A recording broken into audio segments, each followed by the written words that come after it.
All right, what up, guys? We're back up in here.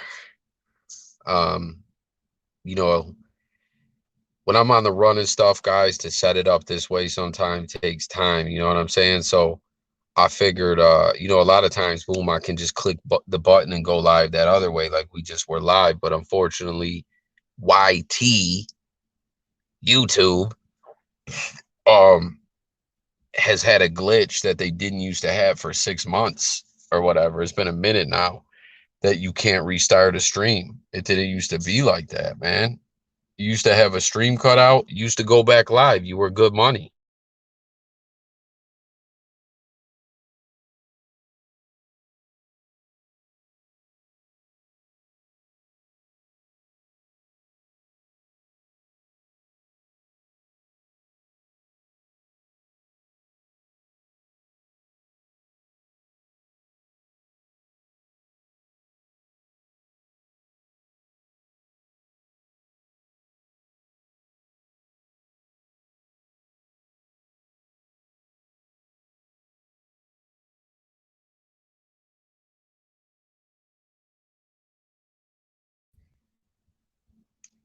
By the way, Jay, I sent you. Oh, good, cool. Damn, look, it's showing two of my.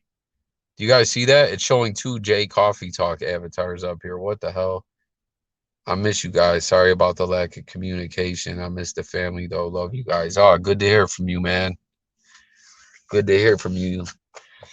I am a very private person, as you guys may know, but that's my son in the chat right there, guys. That's my son who's in happy Veterans Day. He's serving the country proud, the US Army. The chat right there. It's good to hear from you, man. Diddy's like, oh shit, StreamYard? Um, yeah, man, I'm glad you guys tap back in. But yeah, YouTube didn't fix that fucking YouTube didn't fix that glitch, man, that it cuts out. Like you used to be able to restart, but if you do it StreamYard, it can cut out. Like it just cut out once. I mean, since I've been in here. Yo, my son made this logo too that you guys see, the J Coffee Talk avatar logo. He drew that for me. I was showing y'all before that there's a Buffalo Bills logo in there. Um, oh, there's Mike. Mike, what's up, my guy? Yeah, no, it's good to hear from you, son. I see. I'd be scared to say shit like that because we got some crazy shit going on online. A lot of weirdos stalking people. Oh my goodness, man. You know what I mean? And I just try to stay a private individual in the cut. Another one in the works. Oh, another logo. Cool, cool. Hey, Elliot, my guy, man, my guy. Yo, I like this logo though. I like this. Like I've always liked this logo, man. It's been the avatar since day one. Miata bro is back up in here. Hope you guys are doing well. Thank you, Dad. I'll hang around and catch the vids occasionally. Yeah, no, it's good to hear from you, man. It's good to hear from you. He's serving, like I said, in the army. I've been good, bro. I've been stressed out, but I've been good, Mike. Um, it definitely don't help Elliot Eisler, man, right? What the fuck happened with our Bills against Jacksonville? I don't even know where to start on that one. That, like, I thought we were past those kinds of games, you know? Let me let me throw the link in the chat though. If you guys want to join. Yeah, Juan, that's cool that you sent me an email too, man. It's it'll be cool. Juan's a great dude, guys. We need the 4K UHD logo for Coffee Talk. Damn, that sounds high tech, man. But yeah, no, it'll be good to talk to you. Juan, it's been a while. It's been a long time, man. We used to exchange emails and keep in touch. I wonder if you ever sent me an email that I didn't respond to. Cause like I'm bad with the emails. That's good that you let me know you sent it. Cause then that way I can fucking hey Deuce, what's good, my guy? That way I can, you know, I'll know it'll be there. But yeah, let me throw this link in here and see if anyone wants to join, man.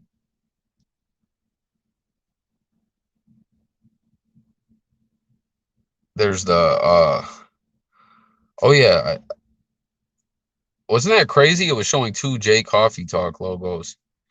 Cool, Jay. How are things in Sin City? Man, you know, I don't even really do shit, man. I've just been working and I don't know, you know what's crazy, man? Um, that horrible accident, man. That horrible tragedy, Henry Ruggs, not far from where I am at all, man. Not far at all. I could probably drive there in 5 minutes, man. That's crazy. That's kind of got uh like, you know, that story's being talked about a lot all over the place, but like locally people are just like, what the fuck? Because you know what's crazy, in Vegas you can buy, like, someone mentioned that in one of the comments on my video. Oh shit, yeah, Mike, what do you think about that, man? I know you're you know, Mike diehard Raiders fan. That's crazy, man. With Henry Ruggs, man. um what was I gonna say? It's just oh yeah, Vegas. Sorry guys, once again I'm off my game lately. Vegas, man, you can never, like, you can always buy alcohol. It don't matter if it's 9 a.m. or 4 in the morning or fucking 12 in the afternoon, you can always buy alcohol, man. Jeez, he blew his entire career in an instant. Yeah, man, and like I was saying in my videos, I'm no saint at all. Believe me, I've made horrible mistakes and shit in my life. You know what I mean? But like, to drive a buck 60, like I was saying in my videos, like, to me, that's almost the equivalent of just busting shots with a gun off in a public, crowded place. Just, I don't know. That was fucking nuts. I don't know why he did that. Vegas is my second home. Shit, Miata, hit me up sometime when you're in town, bro. Like I said, we know the same guy. We know Bigalow. He speaks very, very highly of you, you know, and he'll tell you the same with me. You know what I mean? You know how it is, bro. You got to be careful on the internet. You get some crazy sons of bitches out here. And a 30. Damn, was it? Oh, Mike. Here we go.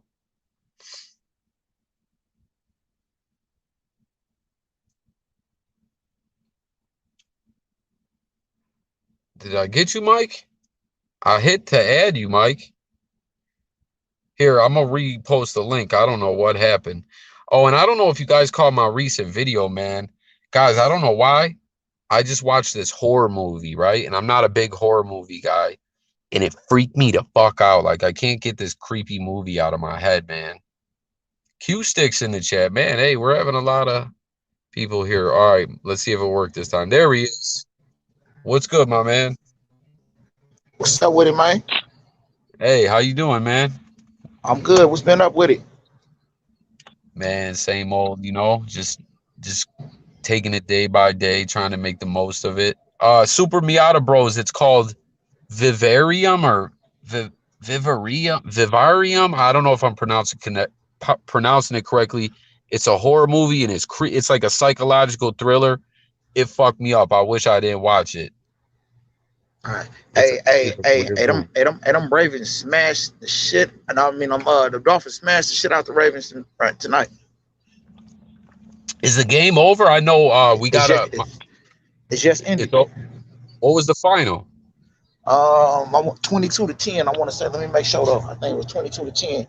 They got a pick six. The Dolphins got a pick six on their ass. Damn, yeah. Juan, who's in the chat, I think he's still in here. Juan Vega, he's a Dolphins fan, and I seen earlier. I didn't even tap into the game at all, but I seen they were saying Brissett was starting, but he was like, "No, Brissett got hurt. Tua was Nah, playing." Tua started tonight. The offense wasn't even the story of the game tonight. You know what I mean? They played what Tua did was not make any mistakes. That's what he did. The defense did most of the job tonight. The defense won this game. Man, well, that was like last year. You know, when they benched Fitz and they went with Tua, like the story. it was that Dolphins defense, man. They were getting takeaways, pick sixes, running fumbles back. Like their defense was See serious that? last year. See What's that that's corner's name they got? He's Xavier the Howard. best corner. Yeah, Xavier Howard. Howard. Yeah, he the He one that got the he pick was six tonight. okay. Yeah, that guy's serious, man. Yeah. That's what. See, that's what they don't account. See, they get so caught up in the Dolphins. They get so caught up in what's the name? Their offense. They don't account for their defense. Their defense arguably was within that top five, hands down. Hey, do they still got Shaq? Right, Shaq Lawson. I'm not sure. What He was he, a used to play. linebacker?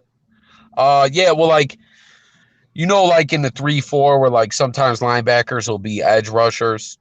Oh yeah. I get what you're saying. Yeah.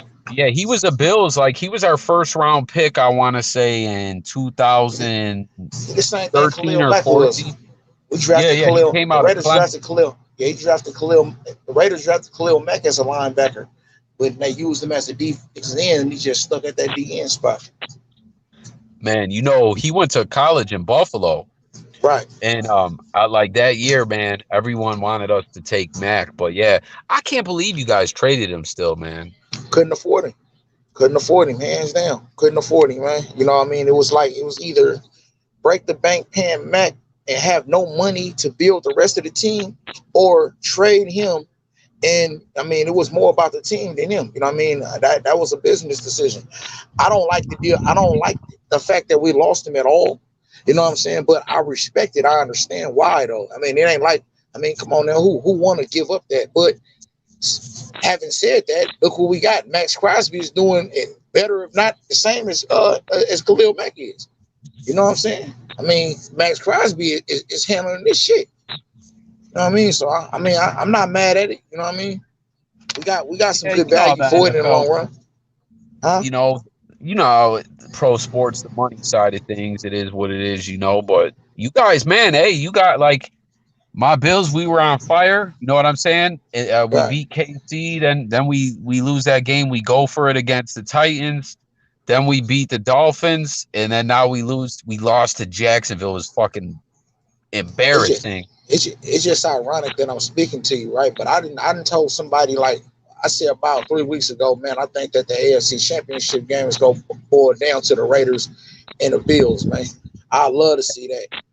Oh, it I very love to well could, man. It very well I could. love to see Yo, that, I man. always tell people the Bills and the Raiders, it sounds weird, but they're almost in a sense like cousins in a way, because going back to the AFL days, right? Lamar Yeah, Hunt, the original owner, the Raiders were going to go under. They were having money problems, and the Bills owner, original owner, RIP to him and Lamar Hunt, Ralph right, Wilson, loaned them $200,000, which back then was the equivalent of, I think, of a couple million to help exactly, keep the team afloat. And they've always kind of had a good rapport. right, right, for Uh, sure. Elias said, I just watched the trailers. That shit looked weird as fuck. But yeah, yo, that movie is creepy. I wish I didn't watch it, man. Yeah, I, man. I don't even know what to say about it. You watch a lot of movies in there, bro? Not lately, not lately. Normally I be on here on Xfinity watching some shit. And every now and then, depending on, they might show some shit on the institutional channel. Then I might, but other than that, but I have been on this BMF series though. I've been on that tough. Oh man, it's crazy all the drama that yo. I wonder if that's like all the shit you seen with Blue Da Vinci tripping on everyone. Like, I wonder if that's all that could be strategic to help promote it more or Nah, something. nah, that's real. That's real, bro. I know people. I know people I know people that are BMF personally, bro. You know what I'm saying? And that's real. Yeah, because BMF was all That, over the West Coast, right? yeah, I mean, particularly out here in the Bay Area. You know what I'm saying? Yeah, that's real. You know what I mean? The fact is that this how you can tell. This it's kind of like that. You know how your mama would be like, "Who ate the cookies or who drank the Kool Aid or whatnot?" And before she even looking at you, you said, "I didn't do it." You know what I'm saying?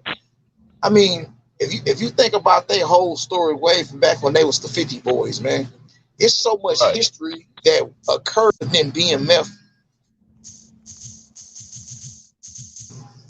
Excuse excuse me. Oh, From that time, all I had got a call. My bad. oh, Um, you're good, bro. You're good. there's so much history that occurs so much between that time before Blue Vinci even came into the picture. So before they can even get episode 1 in, and you coming out talking about if they say my name, this, that, and the third. I mean, you already indicating that there's something that might be foul out there about you. I mean, it's a whole lot to get to within a story before they even get to talking about a Blue Vinci. You know what I'm saying? So, I mean, he made himself look guilty on that, man.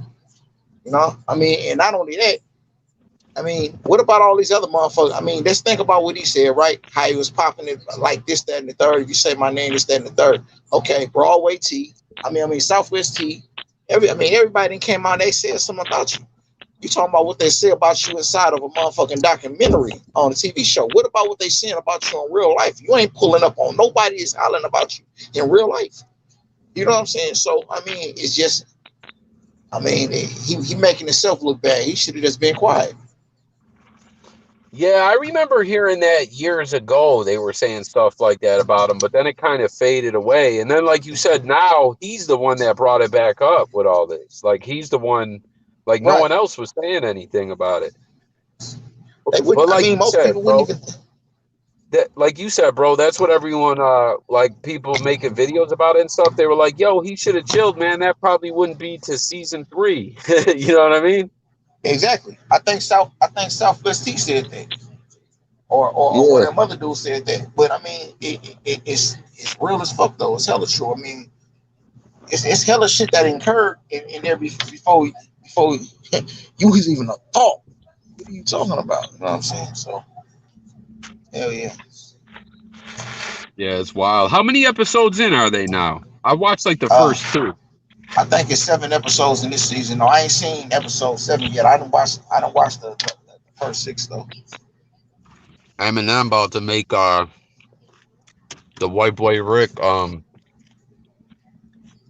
I think that episode's about to play like real soon. Mm. Yeah, But man. Other than what that, yo it's mom's birthday today, so I'm celebrating her, man. You know, she passed last year, so I've been yeah, I saw hollering at your her. post. Oh yeah, for sure, yeah. Yeah, So yeah. yeah, I had to give a shout out to her, man. You know what I mean?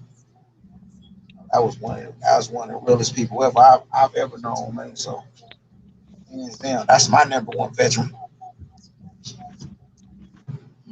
Just ironic, it's her So birthday wild these on the days, day. man. Like so many of the I'm not trying to generalize the new generation, but you just see a lot more of people disrespecting their parents than you did back in the day, you know? Yeah, I mean, but they didn't really It's come up in the heartbreaking to struggle. see, you Then know? it's easy. It's easier to Did I lose you, try bro? some. No, can you hear me? Can you guys still hear me? I can hear you. Can you hear me? Um, Eva Can you said, hear me? okay, be right back. Hey guys, can someone type? Can you guys hear me? Did we lose Mike? I'm still here. Can you hear me? But I don't know. Maybe it's on my end. It might be I'm still coming here. Can from you hear me. me? But Donna, yes, my Bills and Eagles did the same last week. If my mind serves me right, we both played good and both lost by 3 points.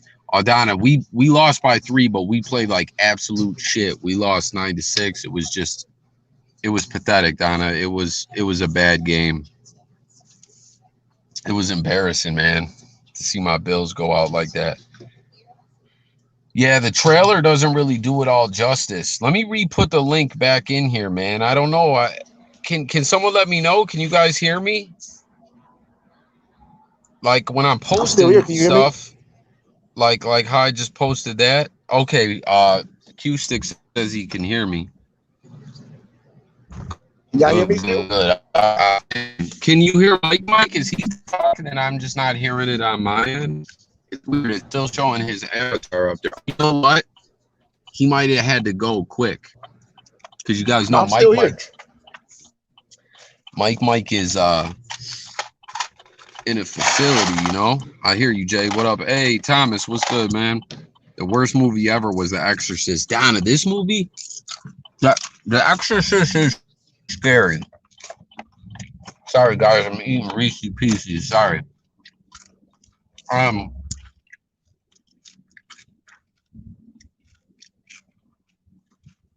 the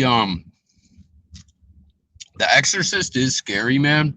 But I'm telling you, this Vivarium movie, it's a psychological thriller, and I don't want to give it away, but it's just fucking creepy. Like it's you ever I'll put it like this, guys. It's like a movie, like some Twilight Zone type shit. It's very scary. Carrie is the worst. Mike is who I heard. Oh yeah, now his avatar is gone. Mike might have had to go quickly. They might have been doing some checks or whatever. But yeah, big shout out to Mike, man. Good to hear from him. I fuck with that guy. Very humble guy. We always have very interesting conversations, and he loves football. He loves to talk football as well. So shout out to Mike. Carrie scares me. Is it on Netflix? No, but it's on Prime. If you got Prime, it's on Prime, man. You know who's in it? You guys know who Jesse Eisenberg is? He's the dude with curly hair from Zombieland. He also played Mark Zuckerberg in The Social Network. He's in it. And then this like British girl, I think she's British or Aussie or something like that. But man, I'm telling you, it's so creepy. I'll tell you this much, guys.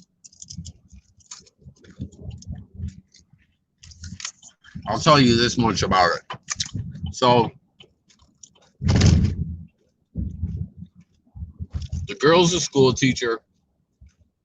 The dude's like the maintenance man / janitor at the school, right? And they go to look. They end up in this like real estate agency in the office, right? Looking at like a subdivision where they're building new houses. And then the guy talks him into it and says, "Oh man, come check it out." And the guy's fucking really weird. "Oh man, it's gonna be a great community, this, that, and the third," but he's just a real creepy guy, right? They end up going there. The guy shows them around. They go to look at the backyard, and the guy's even weirder when they go there. They go to look at the backyard, and the guy disappears, vanishes, he's gone. And then out of here, that guy was weird. We don't even want to be here. Blah blah blah. And they go to leave, and I'm telling you, the neighborhood's really weird. All the houses are green. They all look the same. And they go to leave, and no matter what way they drive, it's like this endless maze that they end up back in the same place. So they're stuck there. He said, "I'll tell you this much. You're making those Reese's Pieces sound really good." Yo, to be honest, they're banging. They really are hitting the spot right now, man. That's a fact. Candyman is the movie that got me. Yeah, Candyman was definitely a scary movie, man. You seen they just remade it. Jordan Peele, you know, Key and Peele, the guy that made Us and Get Out. He redid Candyman. I haven't seen it yet. And he also redid the Twilight Zone TV show. He's killing it in the horror game, man. It's like, yo, I like horror, but I'm telling you, man, that shit just freaked me the fuck out, this movie. It's just, I don't know, man. It's so creepy. It's so creepy. I don't know if you got, it's like some Twilight Zone type shit is the best way I can describe it, though. Yeah, I hope they did it good. You should watch. Oh, dude, Creep, come on, bro. What's his name? The guy, the Duplass. I'm a big fan of his, bro. Like, cause my friend met him. He came right by where I worked in Buffalo. Yeah, I seen Carrie. Carrie was good. We have like Carrie to the Rage, and then this other Carrie, and I think the remake or whatever. We have it on like a 3-pack DVD. But yeah, so Duplass, though, like I was a big fan of The League, and then it really interested me when I started. I was like, oh shit, this guy's an independent filmmaker. Like The League isn't even something that really seems like his kind of thing. And I started watching a lot of his movies, and yeah, Creep was good, man. I fucked with Creep and Creep too, man. And then he also had that show on HBO. I forget what it is. It's called like Room. It's a room number of a motel, like Room 305. Right? I don't think that's the right name of it, but it's called something like that, like Room 305. And like every episode, it's kind of like horror-ish, or it's like an anthology series. Every episode they're in that room, and there's always like kind of like some supernatural shit going on. Good show. Yeah, I fuck with Duplass, the Duplass brothers. Night of the Creeps. That's a super throwback. Hold on, we got some more comments. Carrie wasn't that scary at all. I mean, it was, but it wasn't. But like, it didn't terrify me. Certain movies just scare me, man. Damn, that's dope. Those slugs are scary. What slugs, bro? Good but not scary. Night of the Creeps. 1308. Oh no, 1308 is a movie about hotel motel room. Yeah. I seen that, man, where everyone who stays in there ends up like killing themselves or dying or whatever. But there's also, but this show I'm talking about is like, it came on HBO, and I think it's like Room 305 or something like that. And like Duplass made it, the guy that he was talking about from the wheelchair kid with the slugs. What's that from, bro? Those slugs run up his leg. Is that from the show I'm talking about? If it is, I didn't see all of them.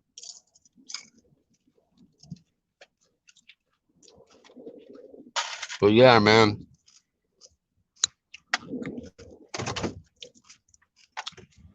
Creep was a bugged out movie, because it was like,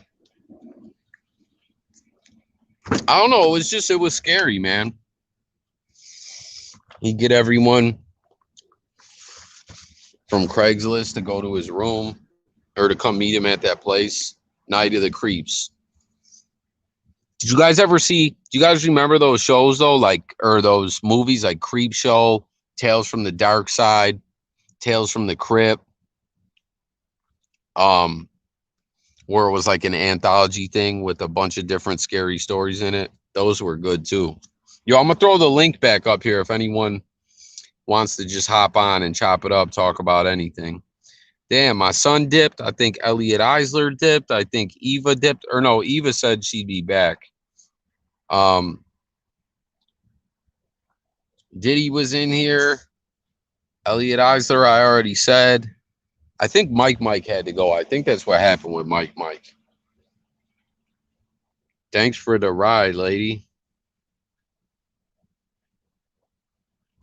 Jim Carrey coming out that rhino ass in Pet Detective. Yeah, that shit was funny as hell.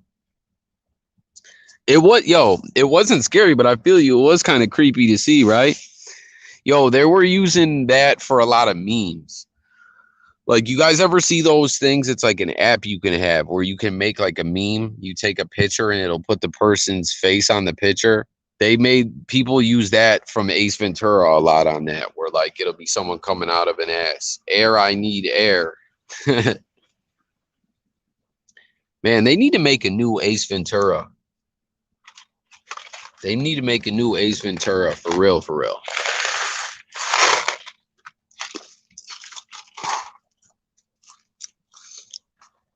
Real talk, man.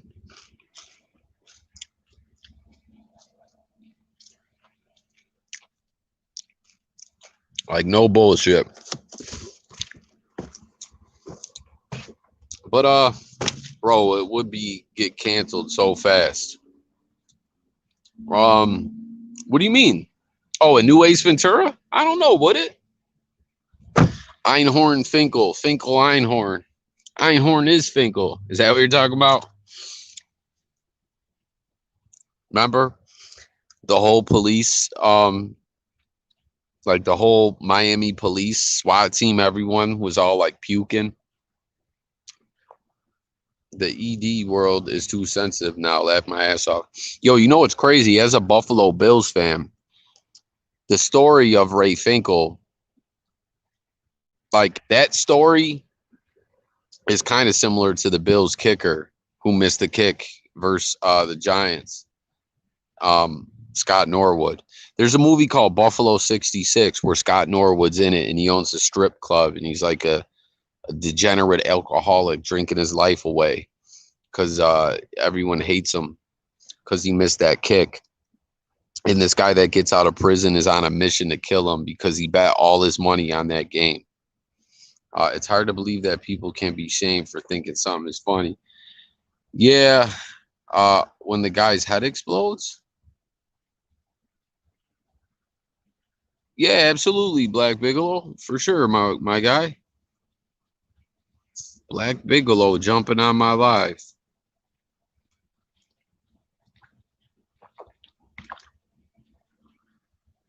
Q sticks. When does the guy's head explode? What are we talking about?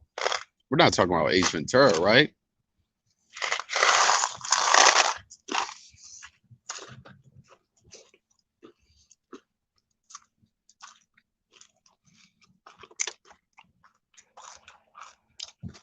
Sorry, guys. Fucking these Reese's Pieces up. Rear seat reminder. Look in the rear seat. What? That's crazy. Have you been able to catch any of Caleb Williams highlights? No. The movie Scanners, old as fuck. No, I never seen that one, bro. Black Bigalow, I put the link there for you, my guy. The link's right there. Go ahead, man. Smash that link. No, I haven't seen the Caleb Williams highlights. I have not. Oh, man, here I am, ready to ship my packages out, and someone else is already shipping their packages out. Ain't that a bitch? I want to rock right now. I wanna rock right now. Here he is. Is this thing working? It's on. You're on, my man. What's up, bro? Hey guys, I'm live. Whoa. Hey. What is up, everybody? How we doing? Good, man. Good to hear from you, man. Yeah, hey man, sorry that I didn't hit you up, dude. We got to do something Friday, man, on the live, dude. I started drinking, and well, you know how that works. So, yeah. Oh, you're all good, bro. No problems, man. But there is good news. I still got some barbecue sauce left in my cup. that will never end. What are we talking about? Well, I just got your notification. What's up? Nothing really, man. It was just kind of randomly. I had started a live before that cut out. That's why I started the StreamYard. The StreamYards one don't really cut out, but I was talking about Hacksaw Jim Duggan gave an update. He's fighting cancer or whatever. You know I'm a wrestling fan. Dude, but, Hacksaw Jim Duggan is such like you're probably a bigger wrestling guy than I am. But dude, I remember as a kid watching Hacksaw Jim Duggan. Dude, he was excellent. I love Hacksaw Jim Duggan. Yeah, I think it was Miata Bros. I believe he's still in here. I believe he was the one that brought up, because I was saying like Hacksaw's been around forever, was always a solid performer, not like the most popular guy, but was always a light guy, but he never really had titles, like had belts like that. And I was like, man, he got in trouble for cocaine, and then I believe it was Miata Bros was like, yeah, man, don't you remember he got caught sniffing coke with the Iron Sheik, and it fucked his career up, because back then, right, it wasn't just that he got caught doing coke, like that was part of it, but it was because back then kayfabe, which is in wrestling, kayfabe was like, you know, the storyline, like that they nowadays they have shit out, you know, like podcasts and stuff, and they talk about how it's not real. But back then it was like, you don't ever ask you know what I mean? You don't break kayfabe. And the fact that it was him hanging out with Iron Sheik when they didn't get along didn't make sense. So it fucked it. You know what I mean? It fucked his whole career up. They kind of penalized him and pushed him down the Oh card yeah, down the rank. because Hacksaw Jim Duggan, he had the the American kind of flag thing, and then Iron Sheik hated America, so I guess it wouldn't make sense to have them seen together. But no, Yeah, I mean yeah, I exactly. like Yeah. that. Yeah, you are correct about Hacksaw Jim Duggan. I guess I don't know. I mean, whoever does the script writing or whoever decides behind the scenes in the WWE on who's going to get put on and who's not. I mean, maybe they felt that Hacksaw Jim Duggan, the character, was just not the type of character that had a lot of charisma. Because I mean, if you look at him, his ring work was, rudimentary at best. I mean, he wasn't like a. I mean, it wasn't like he was like Andre the Giant where he really can't move. But then again, he was kind of like Ultimate Warrior. He was kind of like a rigid guy. Yeah. I mean, he was better than Warrior, but which is crazy too. Someone brought him. Another guy who was in the chat, Alias. I don't know if he's still in here. Hey, what's up, Jay Militant? He was like, man, Ultimate Warrior. They whooped it. He was like Duggan and a couple other guys whooped his ass because he didn't want to put over the people he was supposed to. Which wrestling lingo, that means like go out there and lose and make that person look good. Like Hulk Hogan was notorious for that because Hogan was so big that he got a thing in his contracts where he had like final say in creative. So like there was a lot of times where Hulk Hogan was like supposed to lose cleanly to someone, and then it got changed to where the person had to cheat to beat him, or you know what I mean? Like Hogan was, they call him the ultimate politician. Like, but he kind of made wrestling in a way. I mean, to what Who the who you talking boom. about, Hogan? Yeah, like I mean, wrestling's always fans love wrestling, but I mean, Hulkamania took it to another level. I mean, I yeah, dude. I remember. And it sounds crazy. I'm a little bit older than you, so you probably were like, you may not have been watching at the time. I don't know if you were watching the WrestleMania 5 with Ultimate Warrior and Hulk Hogan. I was watching that at my friend Michael's house. I was living in Los Angeles at the time, and I'll never forget watching that, dude. Because I was a big Hulk Hogan fan. I liked Ultimate Warrior too, but I was a Hulkamaniac. And when Hulk Hogan threw him into the ropes and gave him the big boot, I was like jumping up and down in my friend's living room. And when he went for the leg drop and he missed, and then Ultimate Warrior came and then just slammed him and won, I was sad. I was sad, man. That was kind of like the end of an era, so to speak. But yeah, no, you're right, dude. Hulk Hogan was, I can't say he was the biggest wrestler ever because just different times. But in my opinion, I think he's the biggest wrestler ever. I mean, I gotta say he probably is. I mean, wrestling's changed a lot now because it's big, and they do got other guys, who are kind of, so to speak, rock stars like how Hogan was. But I don't know. I don't know if we can say anyone's bigger than him. I don't know. Maybe the Undertaker. And that's funny. I was gonna say that when you were talking about how you were sad. I forget. I don't think it was WrestleMania. I think it was a Survivor Series. Hogan lost the title to the Undertaker, and then I was talking about Hogan was a politician. He got them on the next like Saturday night main event or something. Yeah, I remember that. The storyline was that they like nullified his win and made the title vacant. I forget why, but I was crying when Hogan lost to the Undertaker. You know what I'm saying? Like and he was a bad guy and he was like scary. I was probably like 4 years old or 5 years old, but I felt the same way, man. It was crazy. I was so distraught when Hulk Hogan lost. I went into my mom's closet and I grabbed her pantyhose because I was going to hang myself. I mean, listen, I was only 10, but I was a mature 10-year-old kid, and I knew that what I was going to do. I said, this is suicide time. I got to go. And then I grabbed their pantyhose, and then for some reason, they felt really good in my hands, like really silky. And I said, this feels really good. I can't hang myself because I like to. And then I put them on. And shit. maybe another stream, maybe another time for that story. But anyway, I'm here now. That's all that matters. But it's crazy, bro. Yeah. So I think I got out of wrestling. I think right around the time The Rock, a little before that, By the time Rock became like a huge deal, who I would consider, if Hulk Hogan is like the Jesus of wrestling, I would say The Rock is like or if God, or if Hogan was God, then Jesus would be The Rock, but Stone Cold would be Satan or Lucifer or whatever you want to call the hierarchy of the Bible or what have you. I've had a little bit of drink tonight. I can't tell you guys where I'm at. Location unknown, as per usual. What's up to Super Miata Brothers if he's still in the chat? But I am in Massachusetts right now. This place is a dump. I cannot wait to get the heck out of the East Coast. This place sucks. I don't know how you did it, bro. I don't know how you did it, but I miss it. I miss the East Coast so much. Oh, look, Jay Militant says Warrior thought he was Hogan. The Warrior was known for really beating dudes up off screen. Oh yeah, Jay Militant said WrestleMania 6 in Toronto. I think that's the Ultimate Warrior one.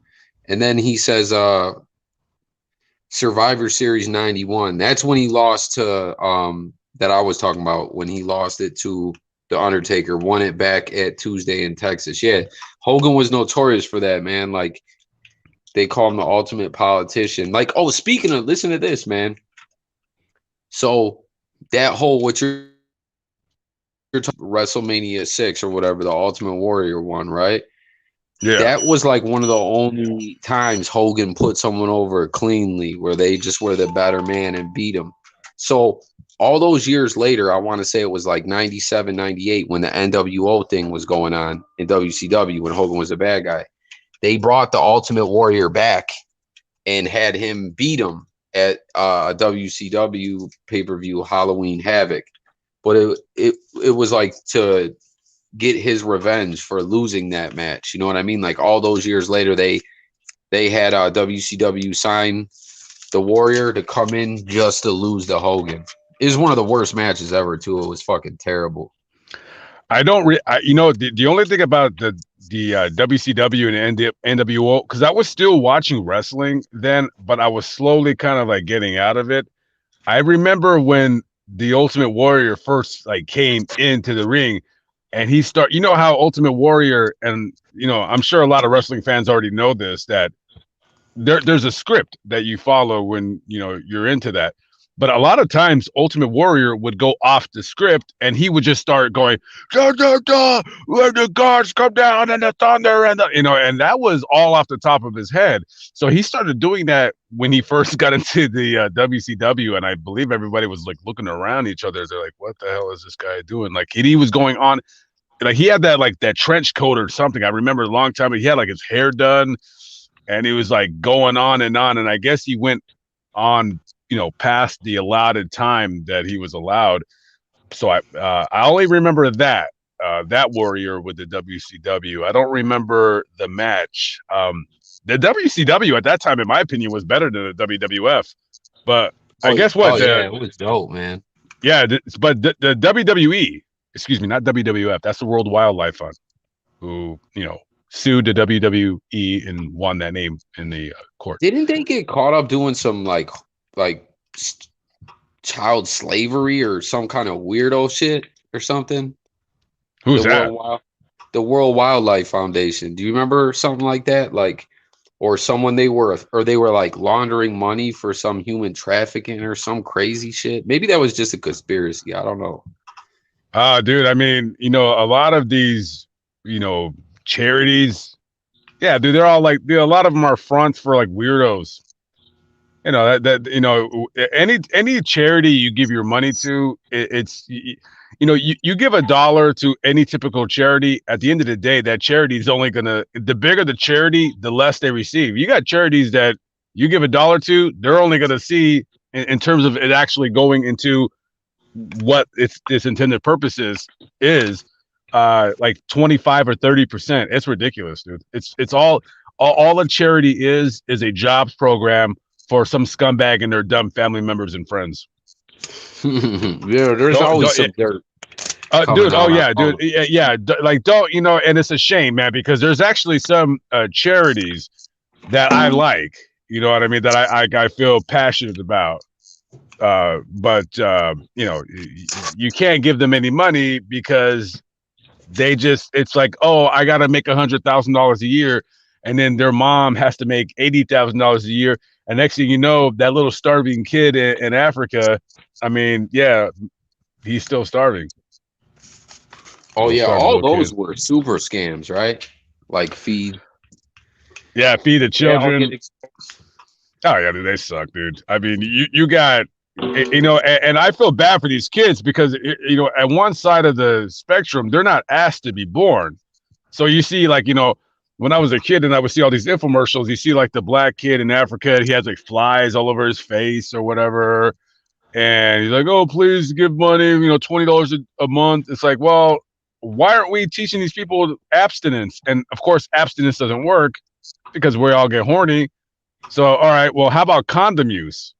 How about, you know, and then a lot of those people, they're really like low IQ voodoo type weirdos. So they think that if you introduce like, you know, contraceptives or condoms, a lot of them, either because of religious purposes, they don't want to use them, or they think it's like the white man trying to control like black population. Yeah, you got a lot of that nonsense going around in the African countries and in Central America. It's a mess, man. So what are you gonna do? I don't know. I remember hearing a story that David Blaine, you know how there used to be all those things where he would go do magic and shit, and they were, I don't know if it was Africa, wherever it was, there was like some indigenous people there that were like in a tribe, and they were fucking they were like they wanted to kill him. They were like terrified. He was freaking them out, like the levitating shit and the shit he would do. They thought he was like evil. Is he still around? I know that name. I know that's You don't remember David Blaine? He froze wasn't he himself. banging Paris Hilton? Something like that. I don't know. I know he was with Fiona Apple back in the day. Remember her? She was sexy, but she needed. Yeah, she was like, I don't know what kind of like chicks you think are like kind of hot. She's a good looking broad. She was just too. I don't like those broads that like. I don't like the wafy skinny broads. I like chicks with meat on their bones. Yeah, me too. I definitely like chicks with some meat on their bones. Yeah. It was that different era though, back when like grunge people were big and like being a junkie was fashionable. Like, you know what I mean? Yeah, she looks like she just got AIDS. Like she just got it and she just found out she got it. What do you say? Hot. The Rock almost looks sickly if you looking days till now. He looks like he ate his old self. You remember the finger poke of doom? Hell yeah, Jay Militant. That shit was fucked, man. Wait, somebody said The Rock looks sick? As well as others have said Warrior was dangerous to work with in the ring. Oh, shit, I believe it, man. Yo, speaking of the Warrior, and sorry, everyone, I'm going to get to your comments. I'm just like, I'm mailing shit out at the same time. Remember that one video? You were going to do a video about the guy that came in, the renegade, the like knockoff Warrior that killed himself? I did the video. Did you end up finding his grave? Yeah, I did the video. You know, like I did it like buried in like Georgia. Yeah, I did the video. Like I did it like last year sometime. Oh damn! For some reason, bro, I can't hear you. You can't. I don't know if. Hello. I don't know if you accidentally hit mute or it might be fucked up on my side. Nah, let me hold on. I'm gonna go out and come back in. Hold on 1 second, bro. Yeah. Hey, where's the? Oh, I can read the chat. Why he's gone?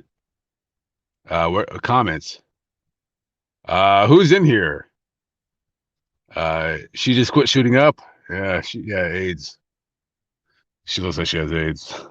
She was cute though, man. I mean, can you guys hear me? Can you guys hear me? Okay, I'm back. I hear you now. I don't know what the fuck happened.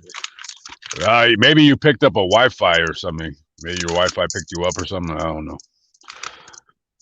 The Renegade, though. Remember the knockoff Ultimate Warrior? Yeah, I was hoping that video would get more views because his story is actually pretty fascinating. You did it? It's funny. Yeah, I did it. I did it last year. Yeah. Oh fuck! Somehow I missed that one, man. I'm gonna watch that one tonight. He's buried in he's in Columbus, Georgia. Dude, when that day that I did that video, bro, it was 104 degrees, and it was, bro, it was so bad, bro. Dude, that's almost the worst, hottest, humidest weather I've ever been in my life. It was miserable, dude. I almost didn't do the video because I didn't want to mess with it. But yeah, that I'll never forget that day. But yeah, his story was yeah, and I remember we were talking about, like, I was telling you about, like, I wanted to do the video, and you were telling me about how, I mean, yeah, you knew a lot about the story. Like, I mean, I vaguely remembered him, but yeah, it was kind of funny because he was like the Ultimate Warrior knockoff, and I wish that video would have gotten more views, just because you know, it was a funny, not a funny like in that way, but it was just a funny story. Yeah, it was like because it was when Hogan went to WCW, and then the Warrior was like out of wrestling, so they were like, "Oh, we'll bring this guy over, have him do." And when Hogan, like, because they were like with the storyline and everything, Hogan was like, "I'm gonna have this ultimate surprise," and then they had like a silhouette in the background of the guy doing like the Warrior shit, like how he would shake the rope and everything. Yeah. So everyone was like, "Oh shit!" And everyone thought it was him. And you know, he won a title. He had Jimmy Hart as his manager. He was like real popular. But then Warrior did an interview in one of the wrestling magazines and was like, "Nah, that ain't me." And then his popularity plummeted, and he was around for a little while after. But yeah, he ended up offing himself, man. And yo, you know what he was a male stripper before he was a wrestler. Like, so I wonder who discovered him and was like, who was in the male strip club that was like, yo, this guy could be the fake Ultimate Warrior. This the guy. Hey, did you see that guy's cock? Oh yeah, by the way, he could be for real. Like, who was in there? I never thought the of ultimate that, right? cuckold. And yo, you know what the last thing he ever did too? When they brought the Warrior to WCW, they were doing these little things where he'd like smoke would come out and then he'd vanish and disappear, and they used him as a double. So like when he would disappear and then the Warrior would reappear someone else, he would be like the double, but just have his head down so you could only see his hair and shit. That was the last thing they ever used him for. And he offed himself. Yeah, dude, I love doing like wrestling graves. I don't know if there's anybody. I know that Bam Bam Bigalow doesn't have a grave, but I kind of wanted to do like a quick story on him because you know, he was an interesting character. But I don't really like. I know Big John Studd. He's buried in Pennsylvania somewhere. I don't know if I want to drive that far west to go visit him. So I should look up some people that are buried out here in Mass and going down to Rhode Island and Connecticut and all that. Damn, what the hell? What are you doing? Wrestling in there? Damn, are you okay? Nah, man, you need me to tag in? Nah, bro, man, this post office mailing shit out, and like they got the thing that you throw your parcels in, your packages. It's like this weird big metal box, and you got to push it up and it's loud as fuck, but people always come and shove their packages in and they get jammed in there and shit. It's all fucked up, man. Bro, you should have done a video about where that the Scruggs or Shrugs or Rugs or Bugs or Fugs or whatever his name was, the guy that crashed and killed that poor girl. You should have done a video right there, man. Oh, I was just telling someone too. It's right by my house. I was literally just saying that earlier, man. I think it's dude, like, I'm telling you, dude. Yeah, bro, like stuff like that, dude. People love seeing that, man. Especially when it's a current event that is like relevant at the time, and you're at the location. I mean, dude, go out there and just be like, "Yo, this is Jay Coffee Talk, man. Look at this. This is where it happened." People want to see that, man. I want to see it. I can't, I can't wait to get out there so I can kind of go see it for myself where it happened. Someone was just saying that was a 30 that he was doing $150 in. Is that true over there? No, if he was on Rainbow, that's a 45-mile-an-hour zone all day long, unless it changed. I mean, what was the last time I was in Las Vegas? Like, I don't even remember. Last it was like winter, right? No, I was there this year, at least February. That was Was it? the last time I was. Yeah, the last time I was in Las Vegas. That's when I found out Kobe Bryant died in a helicopter crash, right? Or was it last year? Yeah, I'm tripping. I don't even know. I I'm doing remember. the I time want is to say time you sucks. were here around like November, December. I thought. Yeah, we met up at that bar over on what was it, Durango or something? A Fort Apache in I can't remember. I forget what Cheyenne. Cheyenne. Yep. Yeah. There's one of my subscribers. She lives. She doesn't live. She works at that one of those stores right there, and then I think she still works there. But she recognized me right there. Yeah, my friend. I don't. Did you meet my friend Candy? Was she the one that was playing the machines? Yeah, the Hawaiian chick. Yeah. And Dude, dude, that's the first chick I've ever banged. wait, is Like that the years. same girl that dated your friend or no? Yeah, she dated my homeboy like years and years ago, and then we hooked up. And bro, I mean, I didn't want to hook up. I mean, I don't want to meet her like that. I just said, let me get it over and done with. So we hooked up and then this and that. No, she's cool, man. I mean, I don't know what's going on with her right now. I think she's like, I think she got sick, not like sick to where she's gonna die, but something happened to her. So now she's like, she has to calm down on the drinking and stuff like that. No, but she's a cool chick, man. But she doesn't want to bang me anymore. That's like, what's up with that? What, I'm not good enough? No, I do. I hit her up on the sly. I said, hey, let's get a room, and she's like, no. I was like, what do you mean no? Do you know who you talking to? I'm Black Bigalow, Mel Gigolo, baby. Do you know how many women wanted to spend 15 minutes with me? And yeah, in my van, in my crusty van. I'm homeless, by the way, guys, in case you guys don't know who I am. Oh, well. Yeah, but you're famous. You're homeless famous. Yeah, I gotta meld those words together. Famous and homeless. Yeah. This dude, I got Thomas I was said in, Candy is my stripper. what did he say? And Juan's asking about Candy's my Thomas stripper in the name. chat. He said Candy is my stripper name. And Juan said, Jay Lamont, did you guys enjoy watching George the Animal Steel wrestle? Hilarious watching him tear the turnbuckles. Yeah, Cam Newton is back with I just found that out that Cam's back with the Panthers. That's wild, Sean said. Is he? Yeah. 1 year, I think 10 million, I heard. So is he gonna be the starting quarterback? I think he is. I'm not positive. I think he is though, because I think their quarterback got hurt. That he's out for like 4 to 6 weeks or something. Is he gonna cut his hair? Can we get? You know what I want to see? I want to see normal Cam Newton, normal haircut.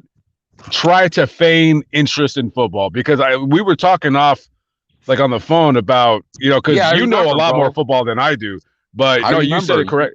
Yeah, you were like, yo, Cam stopped, because Cam did. It seemed like he fell out of love with football, and you were like, yeah, and then that's when he started growing the dreads, and it's just like, but he really so did. It's not even dreads, bro. It's this weird. No, it's not even dreads. It's. I mean, it is, but it ain't. Like, it's weird, bro.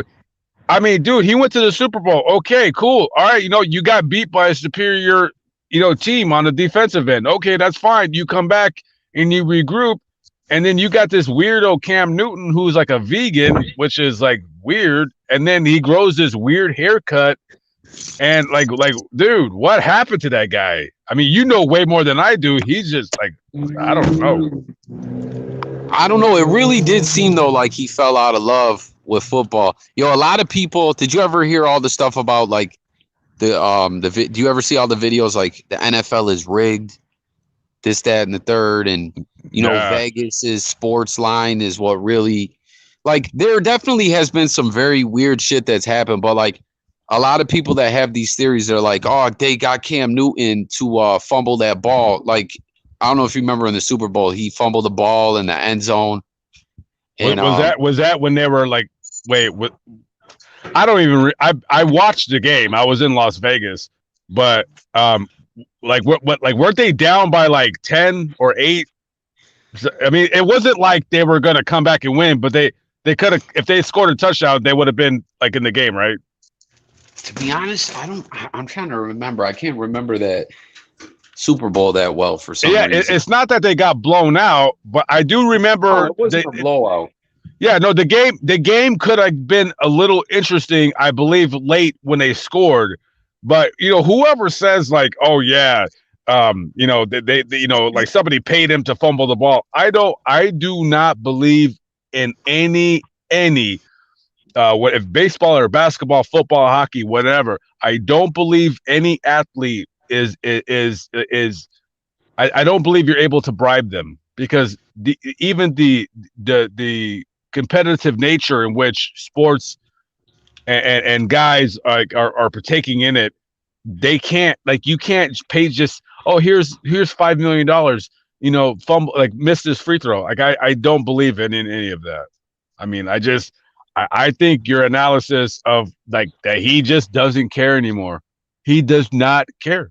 Like, just like, why did he even sign this contract with the Panthers? Like, all he's doing is taking their money. That's it. Like I don't believe he wants to win. I believe he just, maybe he just needs to pay his taxes. I don't know.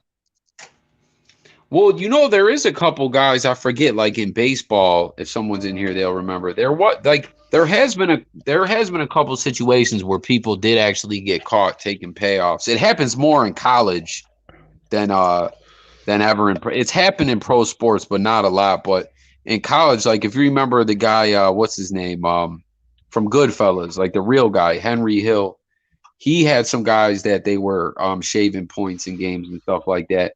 But yeah, no, I don't. That's the thing when it comes to sports being rigged. I believe the same thing like what you're saying, that I feel like most of these guys, like, they're warriors, they're competitive. They don't want to go out there and, you know what I mean? But like, I do believe, though, it really feels like sometimes, man, the refs try to sway the game certain ways, though, man. I'm telling you. Like, sometimes the officiating is such bullshit, man. On the college level, I'll buy that. You got kids who are not making any money now. I'm pretty sure. Wait, isn't it now in NCAA football at least that you can make money off of your likeness if you're a student, right? Yeah, I think it might be all. I'm not sure if it's all NCAAs. I think it might be. Yeah, because that was a fucked up rule. It was like they're not even allowed to work. Yeah, you know what I mean? I always felt they should be able to make money because here's the thing. Okay, they're one side of the NCAA's. When it comes to, keeping it level and not having these dudes, be paid athletes, is that, hey, they're getting a free ride, they're getting a free education. You know what? Let me tell you something. That bull dick excuse is out the window now. Most of that education that they're going to be using, I don't want to say it's worthless, but they're not going to be using that anymore. Come on, they're not. No one's, if you blow your ACL and you're going to school for communications, there's no guarantee you're going to get a degree in an education and communication and actually use it in the real world.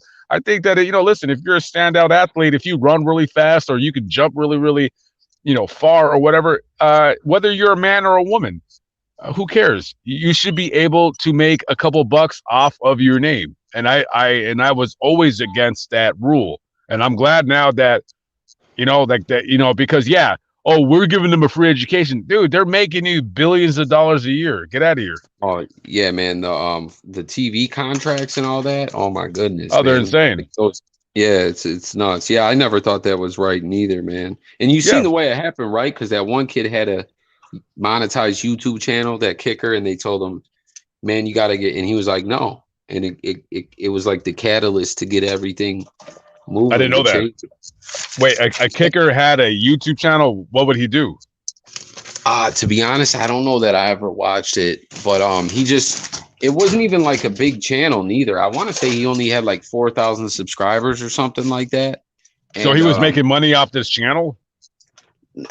Like, I mean, he was, but not like any real money. But they just told him, like, the NCAA was like, hey, you have to get rid of that channel. And he was like, hell no. You know what I mean? And then Yeah. I want to say he might have had to sit out a little while. And then that was like what it is. It's all sports. Donahue was manipulating games for the mob. Yeah. Star players taking bribes, Tim Donahue. But he was helping his family with that channel. Yeah. Like he just refused. He was like, I'm not in. That was kind of what got the whole movement going to change it. Cause yeah, that was bullshit, man. Like those those SEC schools and all those big conferences, the money that they get with those fucking cable contracts, it's crazy. And then you're telling guys, and then all those guys always used to get fucked too, man. You know what I mean? Like where what was his name? Like Terrell Pryor gave a fucking tattoo. I thought that was bullshit. Like he gave a tattoo artist a jersey or something when he was still in college that he wore for a tattoo or something. He got in trouble and then he ended up dropping in the draft because of it. Like shit like that happens all the times too. And you know, that's only happening to those guys because they piss someone off. You know what I mean? They didn't do something someone wanted them to do. So they're like, oh yeah, remember this? All right, your whole draft stock is about to plummet now. You know what I mean? Is he still in the league? I don't think he is. Yeah, I'm sure he made enough money. I mean, you know, what are you gonna do? You know, if you play football, you get drafted and you sign a little contract. You got to be a smart person and realize that your career could end at any moment. So, as long as he made, dude, if you made in the NFL, if you made $3 million and you're reasonably smart with your money, you're set for life. That's it. You'll live a comfortable existence. You can start a business. You can get into real estate. You could be an analyst. I mean, if you're a smart guy, I mean, look at what's his face, Tim Tebow. I mean, dude, this guy's a multimillionaire, and because he's a good college football analyst. So yeah, if he wasn't so damn stubborn about saying like, okay, I'll learn a new position, he should have did that when he got into the league. When he after when he was with the Broncos and when they lost that year, like when they beat the Steelers and I guess they lost to the next team, he should have been like, you know what, I'll learn a new position. But I guess he got a big head and he thought he was an actual quarterback. And it's like, dude, I'm not even a football guy, and I can honestly see that, like, dude, you're a great leader, you're a great like, hey, rah rah rah guy. You're not a quarterback, but you're a big guy, you're athletic, you're strong. People people respect you. Try the cornerback position. He's not a prototypical like cornerback in terms of size. No, tight end. They had him. Oh, tight end. Tight end, not corner. Yeah, tight end. I'm thinking of like Rob Gronkowski. I'm thinking of that position. Yeah. Yo, Gronk is it's funny, like when you throw his name in, man, he they say he hasn't even touched any of his contracts. That like he's got it all invested in everything that he's been because he gets a lot of endorsement deals. Yeah, he lives off of the endorsements, and then he doesn't touch his right. I read that article online. I mean, yeah, you remember Iverson, bro? Do you remember that thing with Iverson where he went and played in Europe, and he was saying that like when he was younger, he had a financial guy invest a lot of his money, but he couldn't touch it till he's like 55, and he was saying like, yeah, I need the money, like I'm set when I'm 55, but I need to get back out there and play.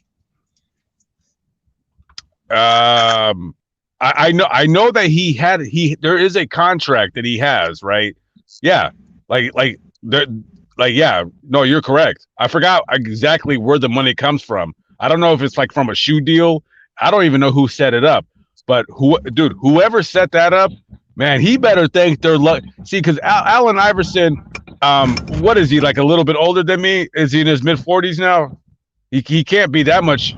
He ain't that much older than me. And it's like, bro, you better thank your lucky stars, whoever set that up. I think that's through Nike, actually. I think there's a clause in his contract where he doesn't get a chunk of that of the big percentage of that contract until he's at 55.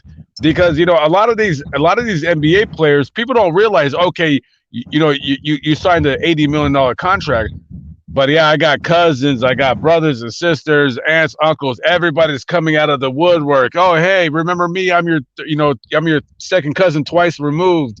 Hey, can I get can you hit me up with, can we slap me $50,000? I mean, these dudes get hit up all the time.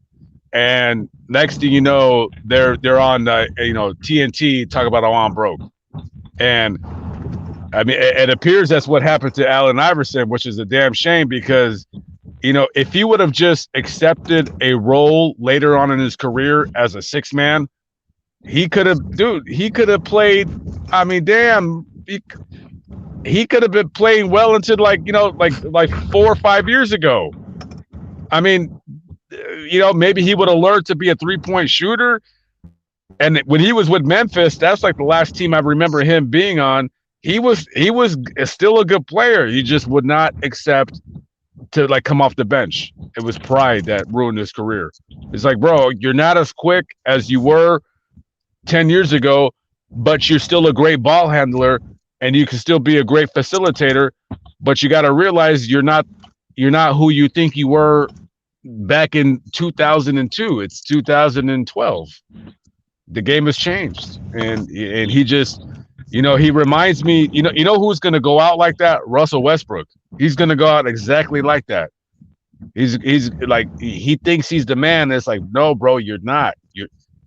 Russell Westbrook would be the greatest six man ever if he just accepted that role, and then just just like said, like, I'm a six man now. But he's just, happened to? I don't know why it popped in my head when you said six man, but whatever happened to Arenas? Remember Gilbert Arenas? Oh yeah, he got bought out of his contract with the Wizards, and didn't he play for the Mavericks real quick? And that was it. I mean, just another guy. Wasn't he like a really good six man? Wasn't he like known as the best six man in the league though? No, he was a starter. He started with the Wizards. Yeah, no, he was Agent Zero thing too, because he was like number 0. Yeah, no, he was a great player. He didn't play defense too much. That was his problem. I mean, he was all offense, no defense. He signed a ridiculous contract. He was involved. That reminds me, dude. Thanks for bringing that up, bro. Wasn't he involved with that one dude, Javaris Crediton? I don't know if you remember that guy. The name sounds real familiar, dude. Like he killed Javaris Crediton. I think the Lakers drafted him in like 2008. He killed somebody.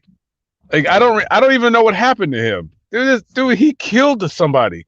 He was in the NBA. He made millions. He didn't make like multi-millions, but he signed a big rookie. He got paid a few $1 million, and he played for the Wizards. And I think him and Arenas, like they were beefing or something. I think Arenas was the guy that, man, dude, I gotta reread this story, bro. But I think like one of them with a gun. Didn't he have a gun in the locker room? Yeah, bro. He left the gun in the locker room with a note on it and said, "Let me know." Like I forgot. I think Gilbert Arenas left the gun for him. He's like, "Holler, like let me know."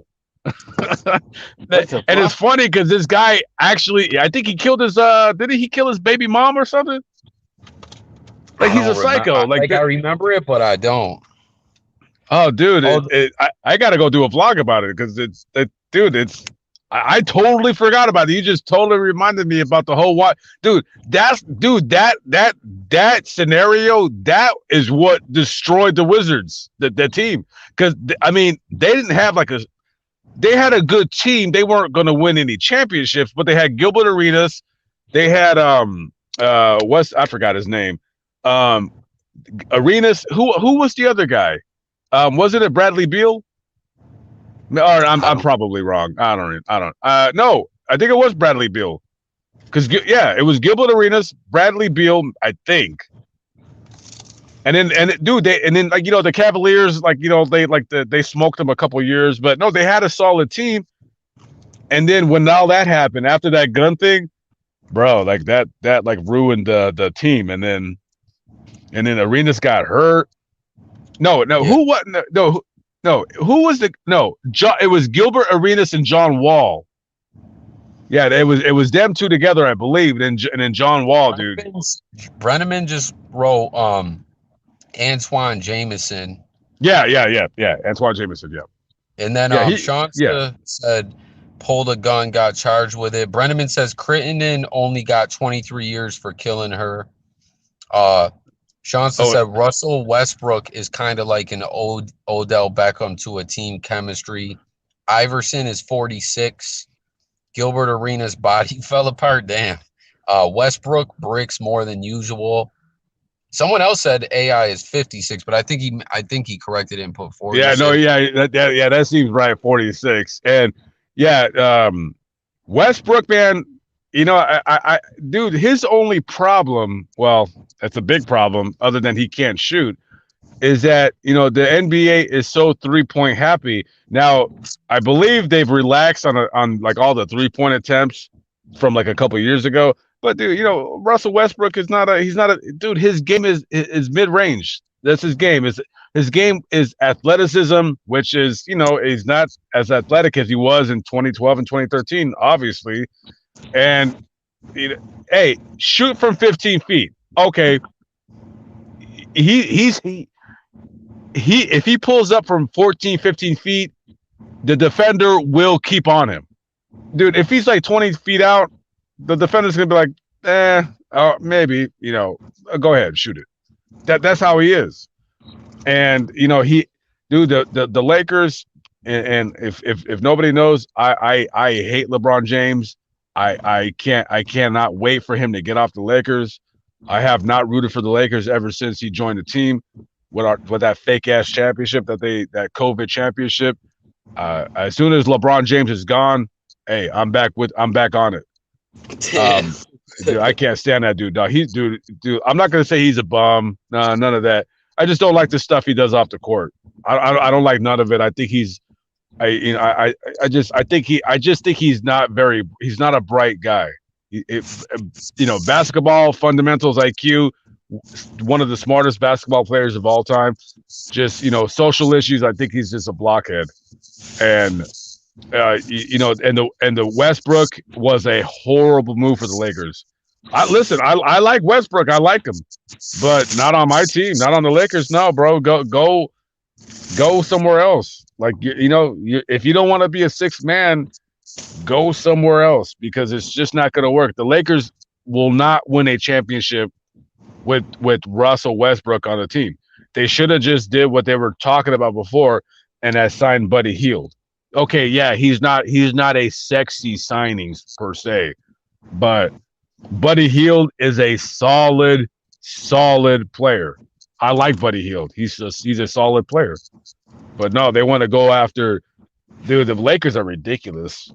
They're ridiculous. I'm a Knicks fan, man. Aren't they actually a little better this year? Yeah, they're cool. They got RJ. What's his name? RJ Barrett. He's kind of rounding into form, bro. Hey, I'm calling it right now, and people ain't gonna believe me, but I already called this. I said that what's his name, Zion Williamson. I said he was gonna be a bust, and the first year, he's a beast. This guy is an absolute. He's a beast. But I mean, dude, have you seen this guy, Zion Williamson? I mean, dude, bro, hey, you guys remember what I said right now? He's not going to be in the league in 4 years. 4 years, he's not going to be in the league. Mark my words. What do you like? How do you think it'll play out that way? Like, what do you think? He's okay. Maybe not 4 years, maybe 6. He's just going to get hurt too many times. He's too heavy. He's not disciplined. Dude, he's 6'6",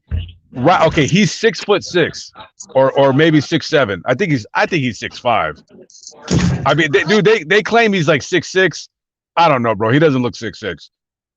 Dude, he's too big.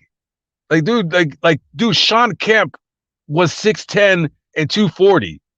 That's the body style he needs to have. And to have that body style, he needs to lose 50 pounds. I mean,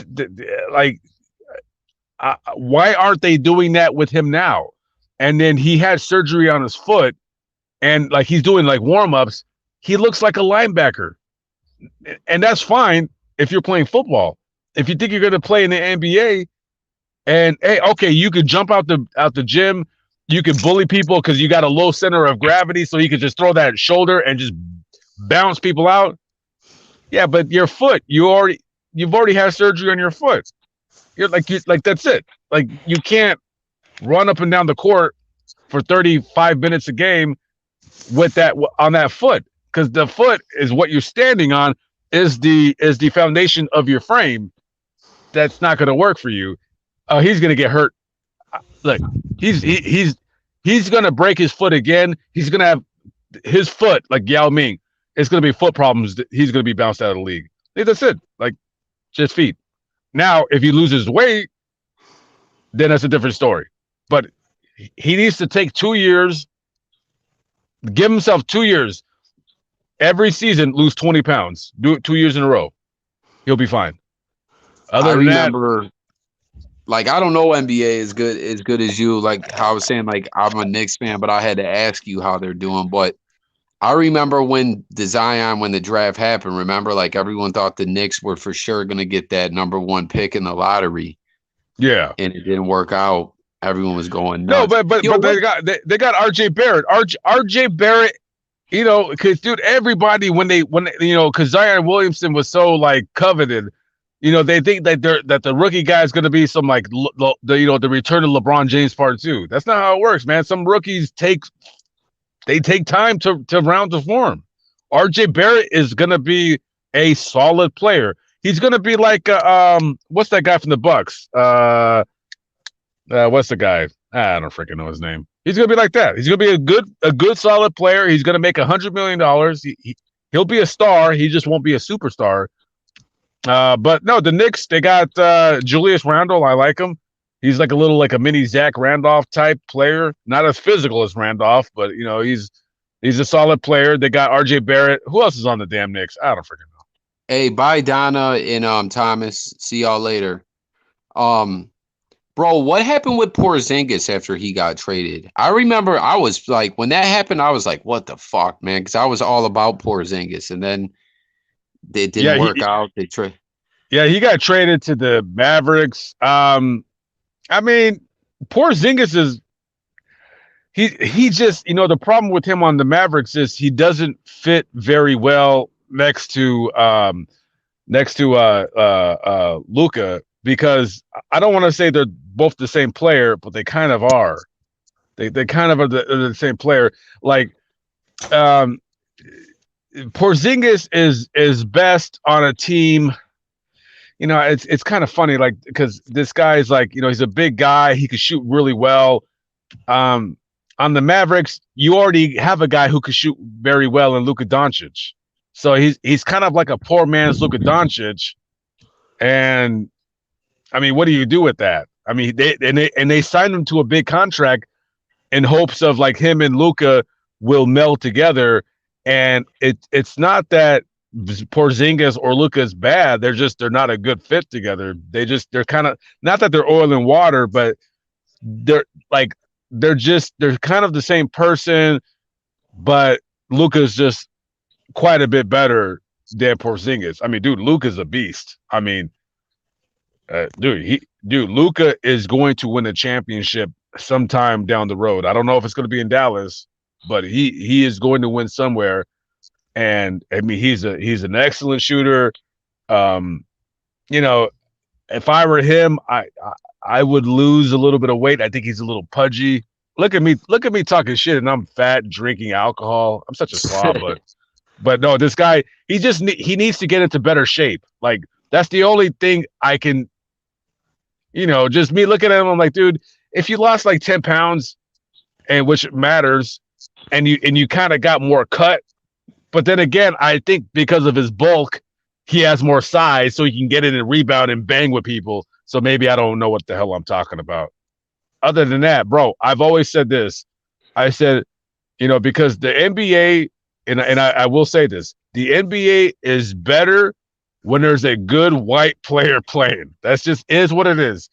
White guys White guys want to see a white guy do good. That's what they want to see.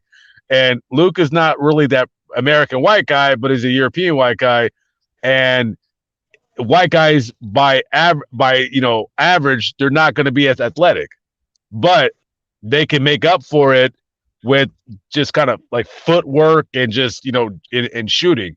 And I always said, if there was ever a white guy that wasn't the best shooter, like let's say your range is only 14, 15 feet. If you watch old YouTube videos of Kevin McHale, that's it. If you got that size, just watch Kevin McHale. That's it.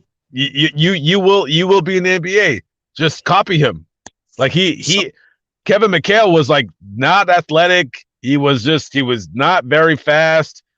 He was kind of slow. His range was 12 feet at best, but he just had fundamental footwork, and not a lot of people have that. But Luka has some of that. Some of my favorite white guys, these are throwbacks though, was John Stockton and Chris Mullin, man.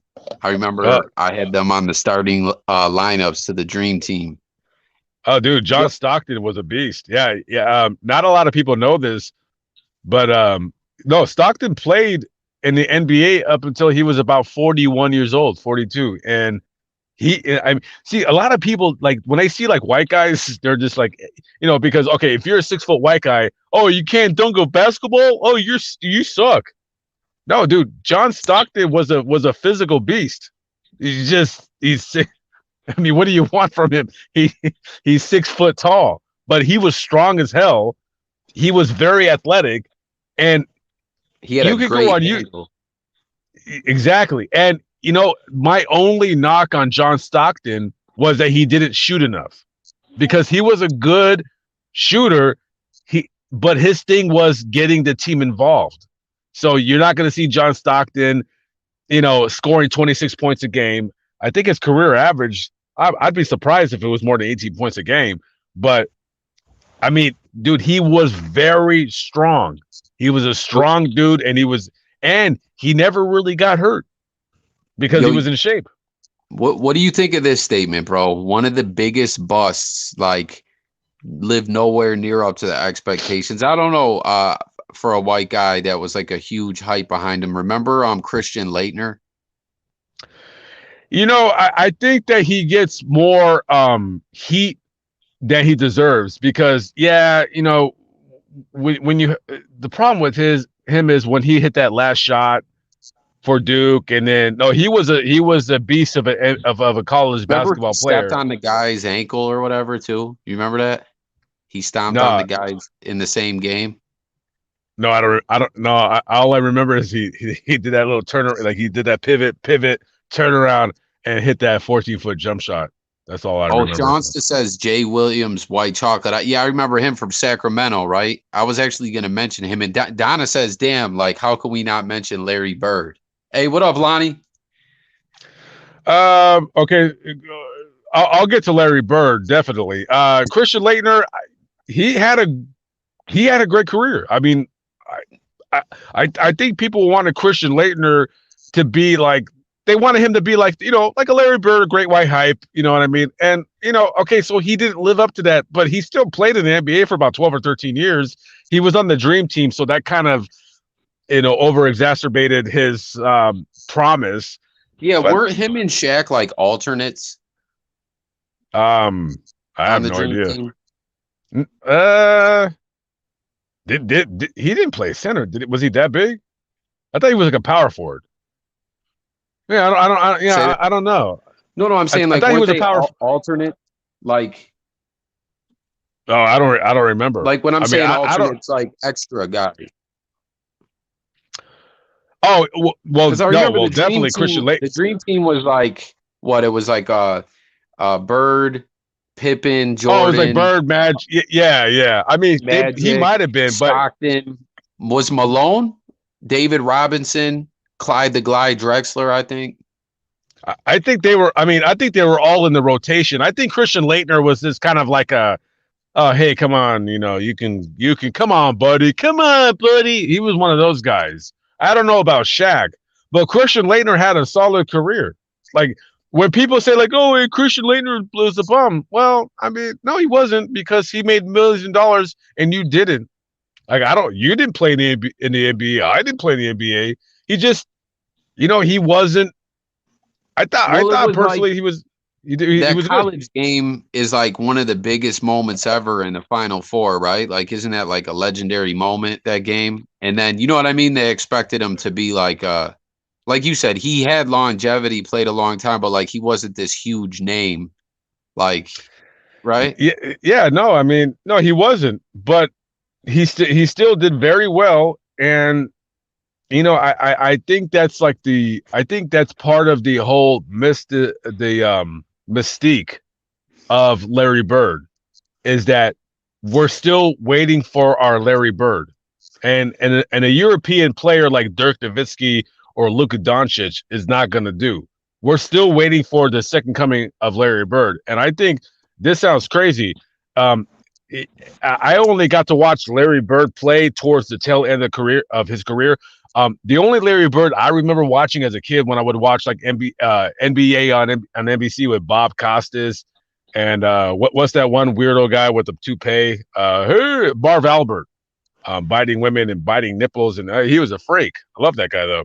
And I only know Larry Bird like his bad back, but dude, Larry Bird, uh, I personally think he might have been after Magic Johnson, dude. He might have been right up about in terms of passing. I mean, he rivaled Magic Johnson, and his body failed him. That was it. His body failed him. Um, I think he was a great player. I just a lot of people got to realize that Larry Bird's career, in terms of him being dominant, only lasted like 9 years, because after '89 season, he was kind of done. He was like kind of broke down. His back was just killing him. He was never athletic, and you have this legend of Larry Bird towards the tail end of his career. Yeah, he could score, but he started being more of a facilitator. And Larry Bird, to his credit, allowed the Celtics to like, you can start me, but you can play me less minutes, and they had to because of his back issues. And they had Reggie Lewis, rest in peace, and that Len Bias thing, man, bro. Yeah, that was a Oh whole weird man, story in itself. I got a video on my channel, right, from like a year or two ago, a Len Bias video that I did. And like it don't have a shitload of views. I want to say it's probably like for me it's decent though. I want to say it's somewhere around 10K, I think. But like consistently, I'll always like at least once or twice a month, I'll get like 5 new comments on it, even though it's an old video. Like people always come across that video a lot, the Len Bias video. Oh yeah, if you look at his play in college, I mean, when the Celtics got him, you would think you would think that okay, so you have it like an aged Robert Parrish, Larry Bird, Kevin McHale, but you still have that old nucleus, and then you got new blood and Len Bias. You got Reggie Lewis, who was going to be a solid player, and you're like, oh wow, there you go. What could have happened? And for him to go out like that in a very tragic fashion, I mean, it's just it was sad. It was very sad. Like, he died of what, like a drug overdose? Cocaine, yeah. When I was a kid, man, in like Dare in like school, Len Bias was the example they always gave us because they would always say, which I don't believe it was 100% accurate. Like in school, they would always say, "Oh man, like yeah, he never did drugs in his life ever. He tried cocaine, boom, one time and just died right after he got drafted." But come to find out, he wasn't like a fucking partier or whatever. But you know what I mean? He had been doing a little blow here and there. This guy, Brian Riddle or something Tribble, I forget his name. It's in the video that I did about him. It's real sad though, man. And I forget who the guy was too. They traded up to get that pick. I forget the guy they traded because wasn't it the number 2 pick? Or I have no idea. yeah. Text me a link to that video you did. I want to watch it. After you're done live streaming. Uh, I mean, all I've seen in terms of Len Bias was like his, career highlights, and you can see just by the video. I mean, his athleticism is on par with Dominique Wilkins, so you do have an explosive player coming on your team. I mean, I don't know what his shooting was, but who cares? This guy is a beast. Like in the paint, this guy can run him. This guy can like bully people, box people out, and that's what the Celtics would have needed. They needed somebody to interject new life into the team, and for him to go out like that, I mean, it was condolences to his family, and also you have the fact that you had that coming in, and then just a tragic fashion, and then he died, and then the Celtics, they had that period where they just kind of like until Kevin what's his face, Kevin Garnett came in with Ray Allen, so that was pretty exciting for them. But Kendrick no, I mean, Perkins was pretty good. yeah, Remember? he was just a big body in the middle. But no, Oh, that team melded together because they all knew their positions. I mean, they probably should have won at least 2 championships, but I think that second one, Kevin Garnett, he hurt his leg, so the Lakers won. But then again, you could also say that the first one they only won because Bynum's rolled his ankle, and so did Trevor Ariza. So yeah. Oh, Sean says they had D Brown as well. Lonnie says everybody that took that. Oh, go ahead, bro. No, I was just gonna say D Brown was just on a slam dunk contest. He was D Brown did this. Get out of here. He wasn't a bum, but he's like, nah, he's just an athletic guy. That's it. He wasn't a player. Lonnie said everybody that took that dare failed and tried drugs, and Johnson said, yeah, dare intrigued my interest, and then Brenneman said they should get rid of dare and program and just show video of crackheads. They should just show my videos of me in my van. That'll scare them straight. Yeah. Yeah, you don't want to live like this. The kids out there, hey, listen, you don't want to do this. You don't want to be living in a vehicle in some homeless Walmart and location unknown Massachusetts with weirdos, with their stupid cars and their vehicles, and it's not a life for you. You want to stay in school and get an education so you can get the same mundane job that everybody else has. That's what they really want. Brenneman says Leitner made the All-Star team. He just got put on a terrible Timberwolves team, and then he played in Atlanta. And Funny Money. Yo, this guy Funny Money, he always puts Pino loves Pinor. Oh, I see it. Yeah, hey, what is I see his comments like up through YouTube. What is Pinor? What is that? I think he's saying like penis, like he. Oh, okay. What do you think about? Do you think that fight's gonna happen?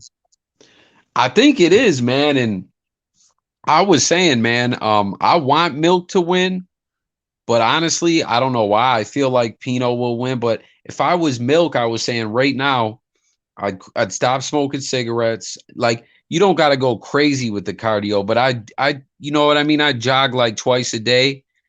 And then I get with someone for the technique, man. I get with someone ASAP. Like, hey, we don't got to go crazy with the training. Let's focus on some good technique. You know what I mean? I would like, dude. If okay, first of all, I disagree with you. I want Milk to get his face reconstructed. Yeah, I know you don't care for Milk. I don't care for him, but I will say this. And I did a video about this. Listen, if I were on Milk's corner, and if he were to listen to me, he'll beat him, no problem. All Milk has to do, I mean, if you can do it, don't stop smoking.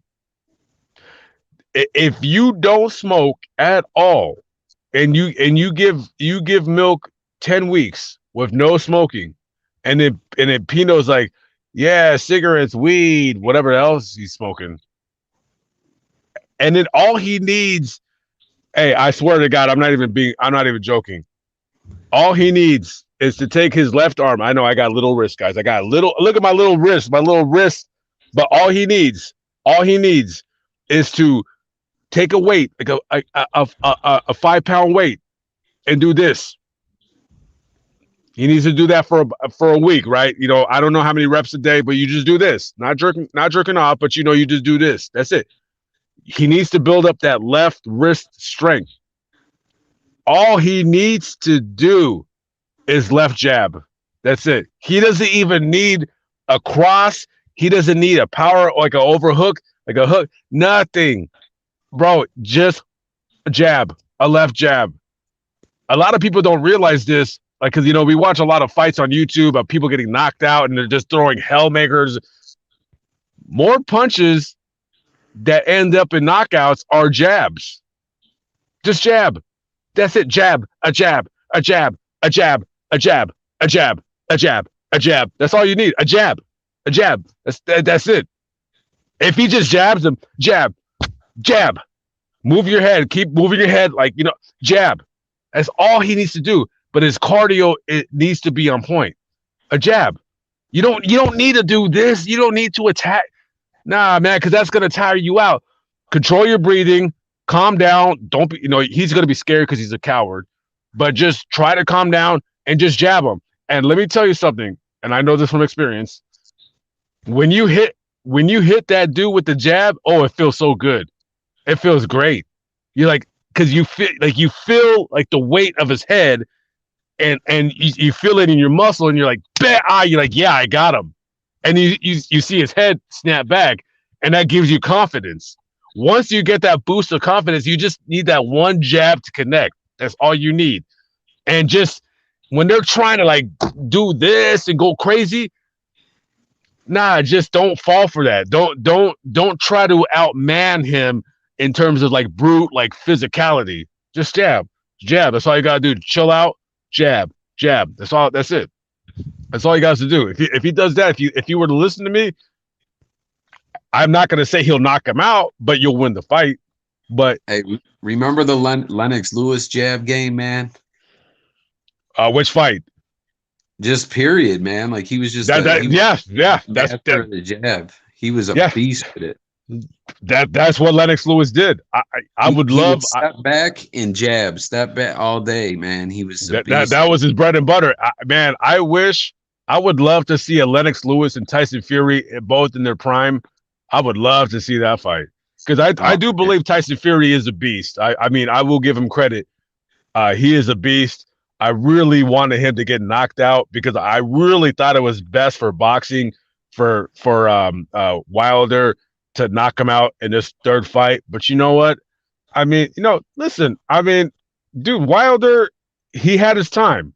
You're a wild brawler. You got a crazy punch from hell.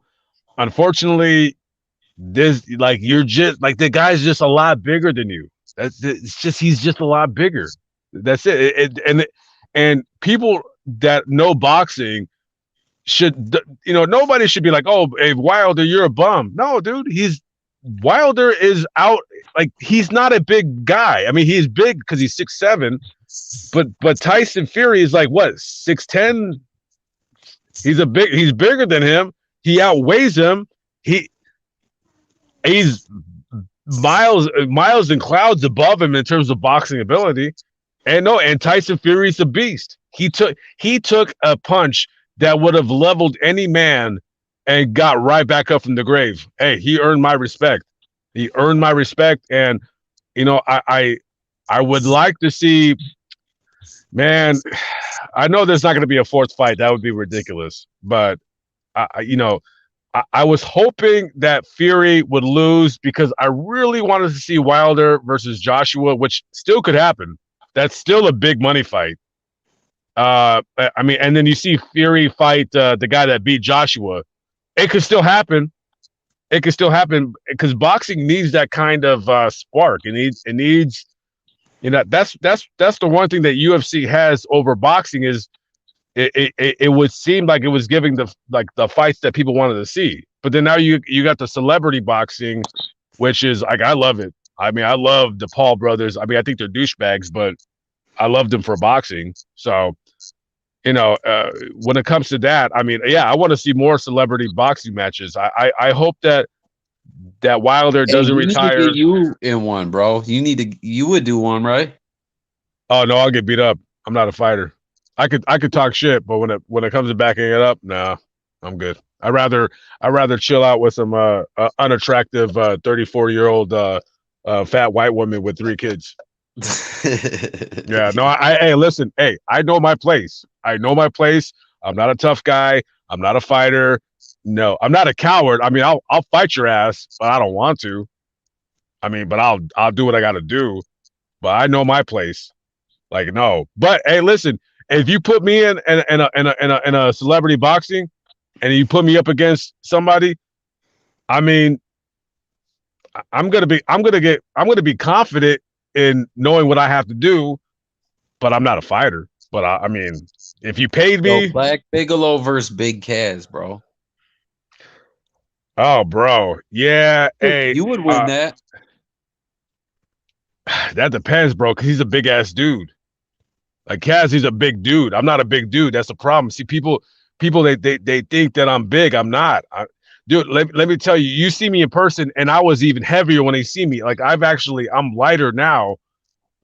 Dude, I should have never been fat, bro. I should have been like 170 at best, and right now I'm probably like 225, and I'm too heavy, man. I need to get down to 205 at least.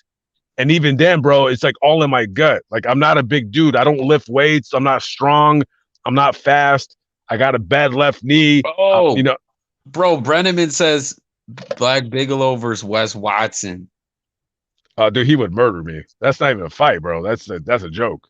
He'll murder me. Well, no. I'll take that back. No, like if it was a boxing match, because the problem with bro, him. I think they're like, aren't most of the celebrity fights like 3 1-minute rounds with bigger gloves?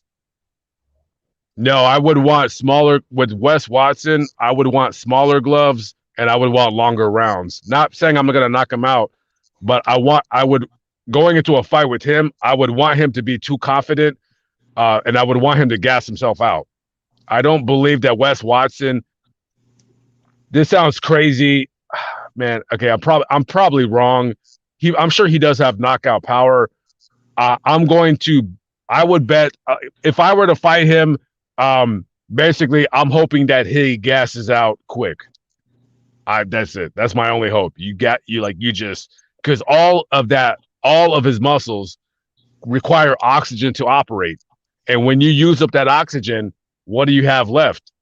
So, yo, if he had to box right after a video, he'd already be gassed, bro. The way he's like yelling, like, wah! Like how he comes out of nowhere, the fucking veins are pulsating. I'm like, yo, dude. That's taking a lot out of like, yo, he'll do it out of nowhere. He'll just say something, and then he'll be like, bam. It's just like, I'm like, oh shit. So, like sometimes it's like a jump scare.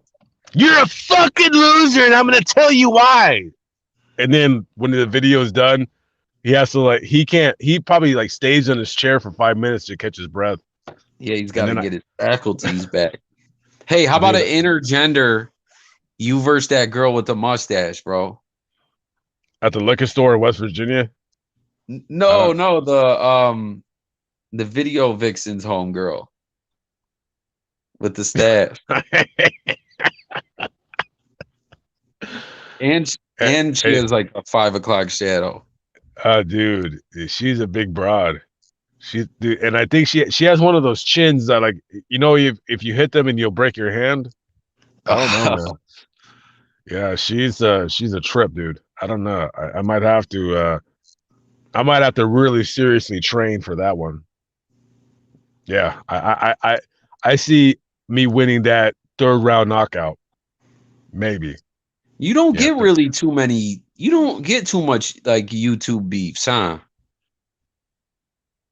I'm like beef. No, I mean I don't. Who am I talking shit to? I mean I don't. But you know how it goes, man. Sometimes people just kind of go at people. Like I know that's not your style, but like no one like no one ever really ever like comes at you, right? I don't think so, I really, mean, right? no, well, people have made videos like critiquing what I say, but they're not like threatening me. I mean, I've never gotten a video where like, oh, if I see him, I'm going to kick his ass because, you know, I mean, they could do that all day long. But no. Here, you know, the problem with my channel is like, yeah, I got like a decent amount of subscribers, but I get crappy views because I had this viral video and it messed me up. So like even though I have 90,000 subscribers, I really have 25,000. And so, and the thing is, I don't get into like serious YouTube drama. Like I'm not gonna, you know, if you want to talk about like the prison drama with you know, with whoever, you know, Pino or any of the prison guys, like I don't get into it because I'm not making videos like talking shit about them. Now, I might critique them somewhat, but I don't have any real like I don't have a vengeful nature in my heart for anybody. I really like there's nobody. I mean, there's one guy on YouTube that if I could get away with it, I would beat the living fuck out of him. There's only one. I'm not even gonna say his name, but I you think know, I know. I think I might know. I'm going. Yeah, I probably told you who it was. Yeah, who it is. Yeah, he's a piece of shit. But other than that, no, I mean, no, you know, there's YouTubers I don't like. You know, I don't care for, you know, I don't care for Milk. But it's not that I don't like him. I just don't care for him. I think he's a nerd. I Hey, think but you know I'm a milk. I like milk stuff, but the reason. a lot of you guys like Milk stuff, and But listen, the I really reason don't you understand name it. milk, though, the reason like that you say is good. Like what you say is a good argument, though. Like how you say that, like milk. What break it down? Like how you always say, like with uh the fucking white kids who are like nowhere near that. Like Yeah, milk they is. like him. They like him because he looks like them. That's what they like. They all of his subscribers are white guys who are interested in gang culture but have never lived a life and never will. But they like him because hey, this guy looks like me and he plays it cool. I'll give him that. He plays it cool. He doesn't Milk on his videos doesn't come across as a tough guy. He just comes across as smooth, even though he's a fucking nerd. And you know, hey, nobody that's with the shits, or even not even with the shits, but that they know what's up, are validating anything that he says. I mean, nothing. But you know, you got guys on YouTube, uh, like you, who are like, oh yeah, no, I mean, oh he played it cool. It's like, dude, no, he's a fucking nerd. He's not playing it cool. This guy's low IQ. He's not smart. He's not charismatic. He's a fucking nerd. Like it's not like there's nothing that he says that's like, oh yeah, this guy's slick. No, he's not slick. He's a fucking dweeb. But he doesn't what I give him credit for is that he's not like, oh yeah, I'm fucking tough, I'll fuck you up. I mean, he's just like, yeah, ha, ha, ha, and he just kind of like brushes people off. But the thing is, it's like, yeah, you're talking a lot of shit, but you're not backing anything up. And you know, I hope he never gets caught on the street. I don't want him to get beat up. I mean, I kind of want him to get slapped. I would like to see that, but I don't want him to get hurt. I don't want anybody to go to jail over fucking with him. You know what I mean? Because people got to realize that, you know, like that guy, you know, people were giving that guy shit like when he saw him in the building, like with that orange sweatshirt when he was talking Yeah. shit, and people were like, well, why did you like? And then Milk was like, well, why did you do something? It's like, bro, like dude, you're of course he's trolling, dude. Why do you want a grown man to go to prison for 2 or 3 years for beating up some nerd? That's not how it works. Like he's not going to waste his time on you because like he doesn't take you seriously. Like if he took you seriously, like you were like a threat, he would have beat the living brakes off of you. But he did it because you're an internet nerd. But he just wanted to put you on blast. But of course, you're gonna turn it around and like, oh well, you should have beat me up. It's like, oh, okay, well, all right, maybe you should have. I don't know. But you know, Well, like I always say in my videos, man, like people like love milk or dislike milk or whatever, like all that aside, I was always surprised. And same thing, like what you were saying. I'm not saying this saying want it to happen at all or anything by any means. That's not what I mean. I'm saying I was always surprised, like with the topics he would hit on and some of the things he said. I'd always be like, man, like people are gonna come for him. But it's the only time I guess it happened. But I was like, it was dangerous, man. I'm not from LA. You're from LA, and like he told me, man, that a lot of that shit is not to even be played with in the least bit. Best believe, anytime he comes out of that building, you know damn well he does this.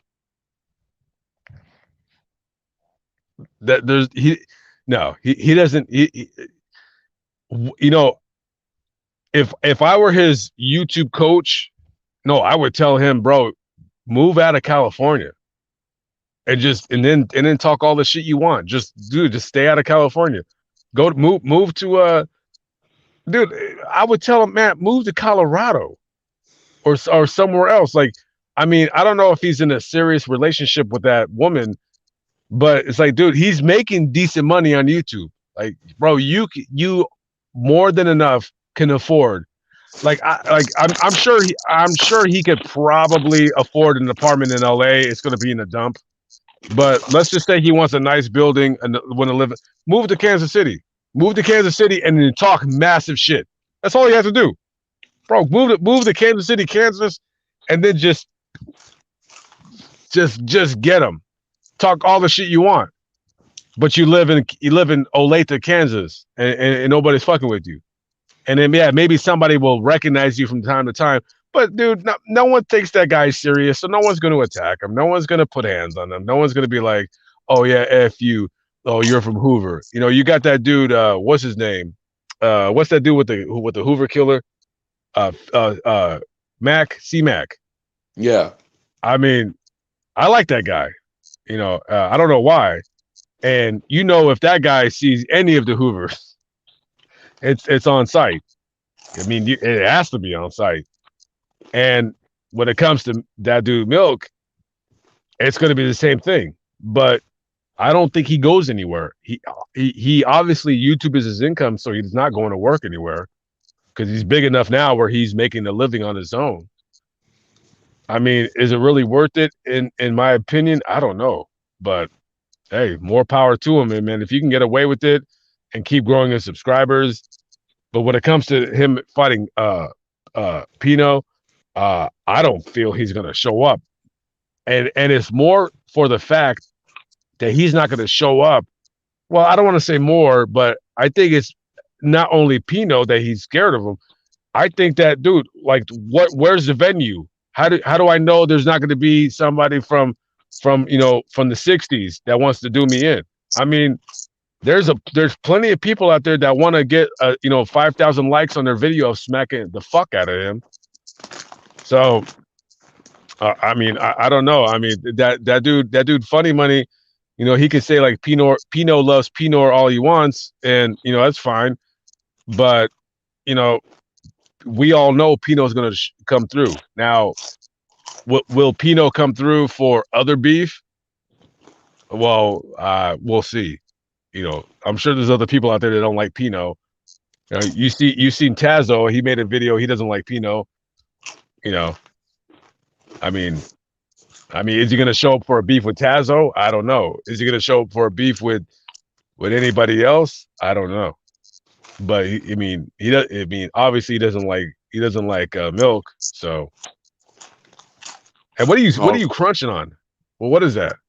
Doritos. I thought it sounded like Doritos. I was thinking it sounded more like Fritos, but I was rooting for Doritos. But yeah, I mean, you know, yeah. When it comes to all that prison drama stuff, I mean, I get isn't the subject pretty much dead right now? Like nobody's really beefing with each other. It's kind of like silent, right? Yeah, I don't feel like I've seen much recently. Much really going on. He's in Massachusetts. Where's that? Is that close to New Orleans? No, very far from New Orleans. Yeah, that's about as far as you can get on damn near. How Dad. the video of the Suicide Boys neighborhood. My daughter. The Suicide Boys neighborhood. see the Dude, if someone told me that it would get 20,000 views, I'll go do it. But I don't know who they are. Free Day tour. They're on tour right now, and it's like crazy. I want to go. I wish I could go so bad. Grade A tour. Are you gonna see the Suicide Boys? Yeah, I got my tickets now. Yeah, Really? Yep. I got them right in my right here. Hold on, let me see where my tickets are. My tickets are right here. I can't show you kids. It's it's my tickets right there. Suicide Boys. For the ball. What, dude? Are you on a basketball court? No, my son's dribbling a basketball. Who's winning? Buddy, I'm gonna take you over here. Have him do it also. Nah, he really got into basketball lately. Oh, okay. Is he tall for his age?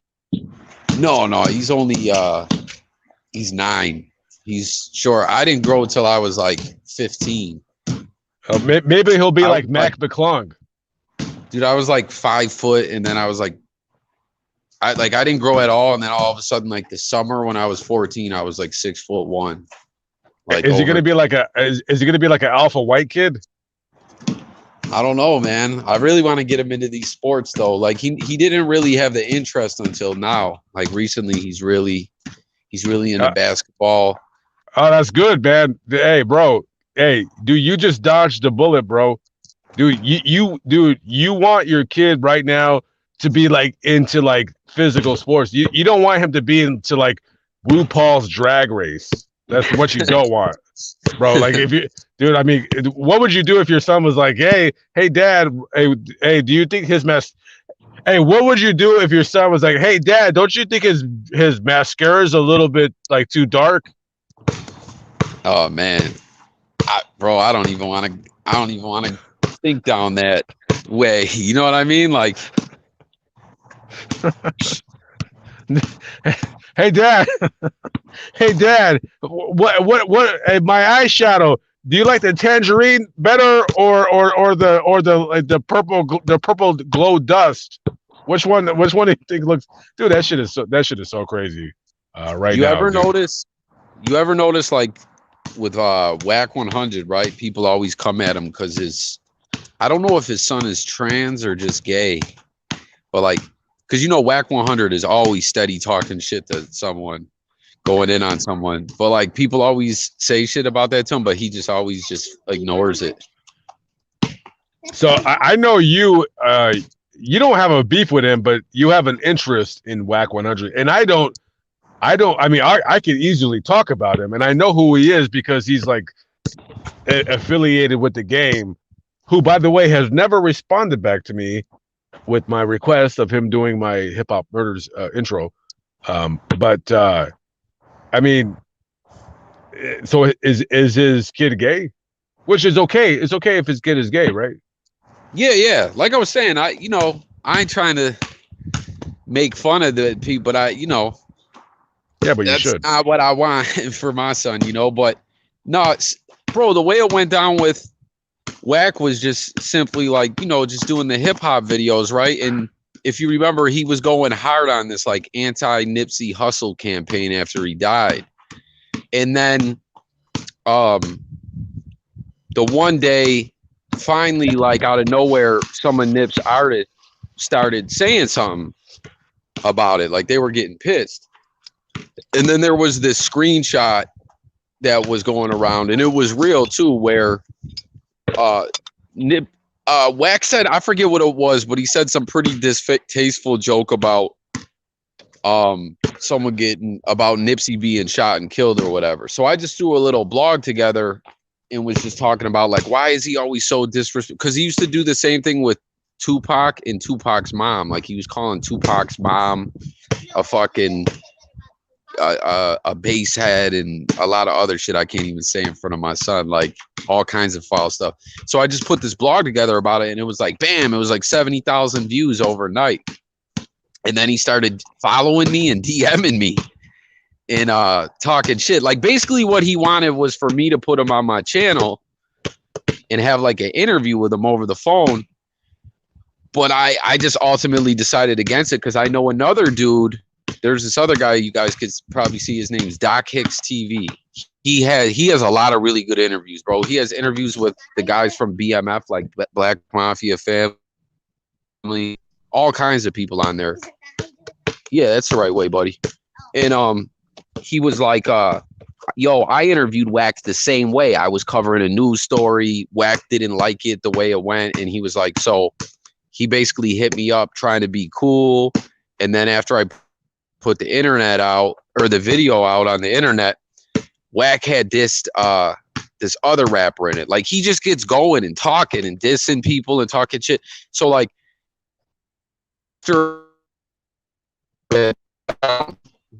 I mean, I was like, nah, man. Like, and then he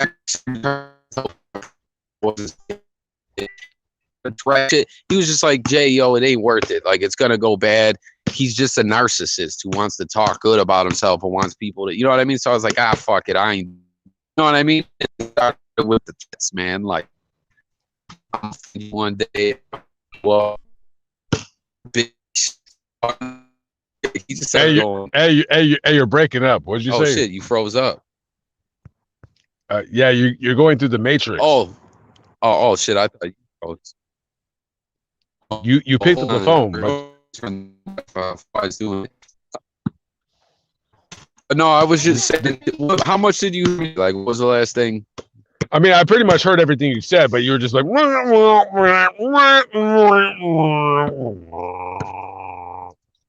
yeah, it gets crazy when it glitches. It's weird, man.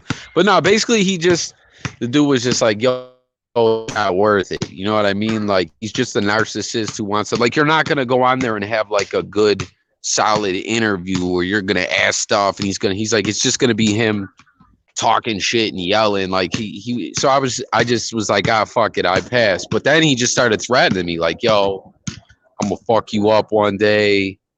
Wait. He like, he threatened you? He started talking real greasy. Yeah, multiple times. Oh, wait. I think Wack 100 is involved is messing up the stream. Hey, bro, you're breaking up. I think Wack 100 is infecting the stream. Hello? Yo, it's weird. Hold on. Let me walk over this way a little more and see if this helps. But no, can you hear me now?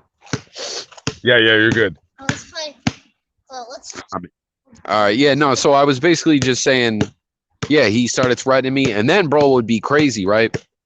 I wouldn't hear from him for months, and then say something would happen in the news with, like, one time something was going on where the Game was trying to get a versus battle with 50 Cent, and I did a video about it, and Wack had something to do with it because it was all in the news. Bro, the video had like 15 views, and Wack was DMing me talking shit about it. And I was like, yo, this is crazy. Like, you manage platinum artists and you're going nuts off videos with 15 views on YouTube. Like, no one even seen them. Like, it was weird, bro. He just, I don't know. So but wait, it's been a while. But he threatened that he was going to kick your butt or kick your ass or whatever? Yeah. No, he was like, we're going to find you someday and rat pack you or some shit like that. Damn. Yeah, bro, it was nuts. I was like, damn, man. But it's been a while now. It's been a minute now, like a good 8 months or something. But there was like a 10-month to a year period where at least once every 2 months, he would start talking greasy to me out of nowhere. So what does he do for work? I mean, I know you told me before he has like some kind of a truck. Like, if out of there is out of Yeah, he's got a trucking company. He's just got a bunch of different investments. Shit, now he's managing 6ix9ine too. 6ix9ine, Blueface. He still has the Game on there, but I think the Game's career is kind of. Yeah, I mean, I don't know nothing about what the Game is doing. So, how do you manage 6ix9ine? Like, what is that about? Like, what's the manage? Like, he 6ix9ine can't do any like he can't do anything. Like how do you make money? Bro. After he did that interview, Academic 6ix9ine and Wack 100 a few months ago, Then he started going on Clubhouse with him like for like a week, and then he was talking big shit and was like, since I started managing 6ix9ine, I've signed 300 million or 35 million in contracts. He was like, he's gonna be in a movie, shows, this, that, and the third. But yo, I was wondering, man, if you seen the shit, you know the guy, the Alpo guy that just got killed, right? Yeah, I'm supposed to be doing a vlog. I don't know nothing about. I mean, I know a little bit about it, but yeah. Just watch Paid in Full, man. It's kind of like based on him. But Is that a movie or a documentary? It's a crime drama movie, but it's like based on, like, Cameron plays a character that's based on, Cameron plays a guy in Paid in Full. The guy's name is Rico, but it's really based on Elpo. And yeah, man. I would have to do like I'll be in New York. I'm going there like Tuesday or Wednesday. So I don't know. I mean, yeah, I went on Hassan Campbell's live, and I'm like, yeah, I'll be there. Oh, like, wow. He was talking about Alpo, like he got killed. Dude, I'm not even gonna lie, bro. I don't even know the story. I don't even know who killed him. I don't know where he was killed. I don't know. Well, they didn't catch who killed him, but basically he was just like a legendary crime figure in Harlem back in the day, and he had a bunch of bodies under his belt. He did a bunch of shit, but he cooperated with the feds and was in witness protection. But like within the past couple of years, he started coming back out in like Vlad TV did shit on him. Are you all right? And basically he just started coming back around. And there's a scene from Paid in Full at the end when the Cameron, the guy that he, is playing a character based on him, where he's working with the feds and testifying, and he's like, I got a bunch of guys in DC that I can give you info on, and this, and that, but he's like, I can't tell anyone on anyone from New York, because when I come home, I'll still be king. Now that's a double dribble. Once you start dribbling, you got to keep dribbling. You know, like when people bounce the ball and then they go up to it. Yeah. They use a lot of force, like that, and they try to get it. Yeah. Oh, be careful! Don't hit. That's a good dad right there. Jay's a good dad. I'm always. I wanted to take him to the park today, but we ended up having a busy day. Hey, you should go take him like down like to the LGBTQ community center and go beat up some gay kids. Yeah. Just knock them out. Like, I mean, they're not important. Come on, just go beat do that they guy got up. Do they got a good like why here, like rec center? Not that I'm aware of. Nah. Yeah, Las Kids Vegas don't even dude. go to the rec center no more. Dude, in Vegas, all kids do is do drugs and turn gay. That's it. That's the only option you have. There's no bro. That's why I always tell anybody, if you live in Vegas with kids, always live on the west part of Rainbow or at least Jones. Yeah, don't ever live. Yeah, as long as you live on. I mean, at least Decatur. Or the 90 or the 15. That used to be the marker. The 15, live west of the 15. You're good. Don't live east of the 15. And other than that, I mean, yeah, dude, Vegas for kids, yeah, it's just man, it's just dicey, bro. It's totally dicey, man, because that city is so transient. It's so weird that your kids can like, oh hey dad, I'm gonna and then they're gone, and then they're into their old weird shit. But as long as you stay on the west side of the 15, at least you'll be good. Yeah, just don't fuck with the east side. That's it. But when it comes to the Alpo shit, yeah, I would have to read everything up. I have no idea what the hell I would be talking about. I have no idea, but it sounds like he got what he deserved. Like ain't no tears lost for that guy, in my opinion. I mean, he seems like a dirtbag. He killed a lot of people and told on a lot of people. Well, yeah. I mean, so did they catch his murderer? No, that's like the whole thing. There's all these theories right now. Like a lot of people are like, "Yo, that was a professional hit. That was like a military style hit. Like, you know what I mean? Or an assassin. Like it happened on Halloween. He had went to a Halloween party. They got pictures of him. He was wearing like a mask, like a Jason type or something. But I don't know. Then I'm hearing he was meeting a girl. Like, I don't know. Someone got the drop on him. He told someone who told someone.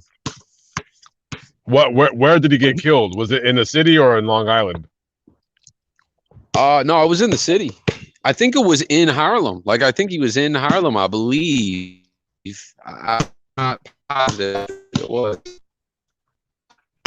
He what's it called? But that's the thing. When he started coming back around, I don't want to quote that he said this, but I feel like I'm pretty sure, like more or less, the narrative he was kind of pushing was like, yeah, people know better than like people don't want it with me type deal. You know what I mean? Like I'm a savage, like because he did have a lot of bodies under his belt, but you know how it goes. There's always going to be someone, and he was a major for people too. That like whoever did that, you know, in the criminal underworld or whatever, like that's a big name. Like, oh yeah, he's the one that got Elpo, you know.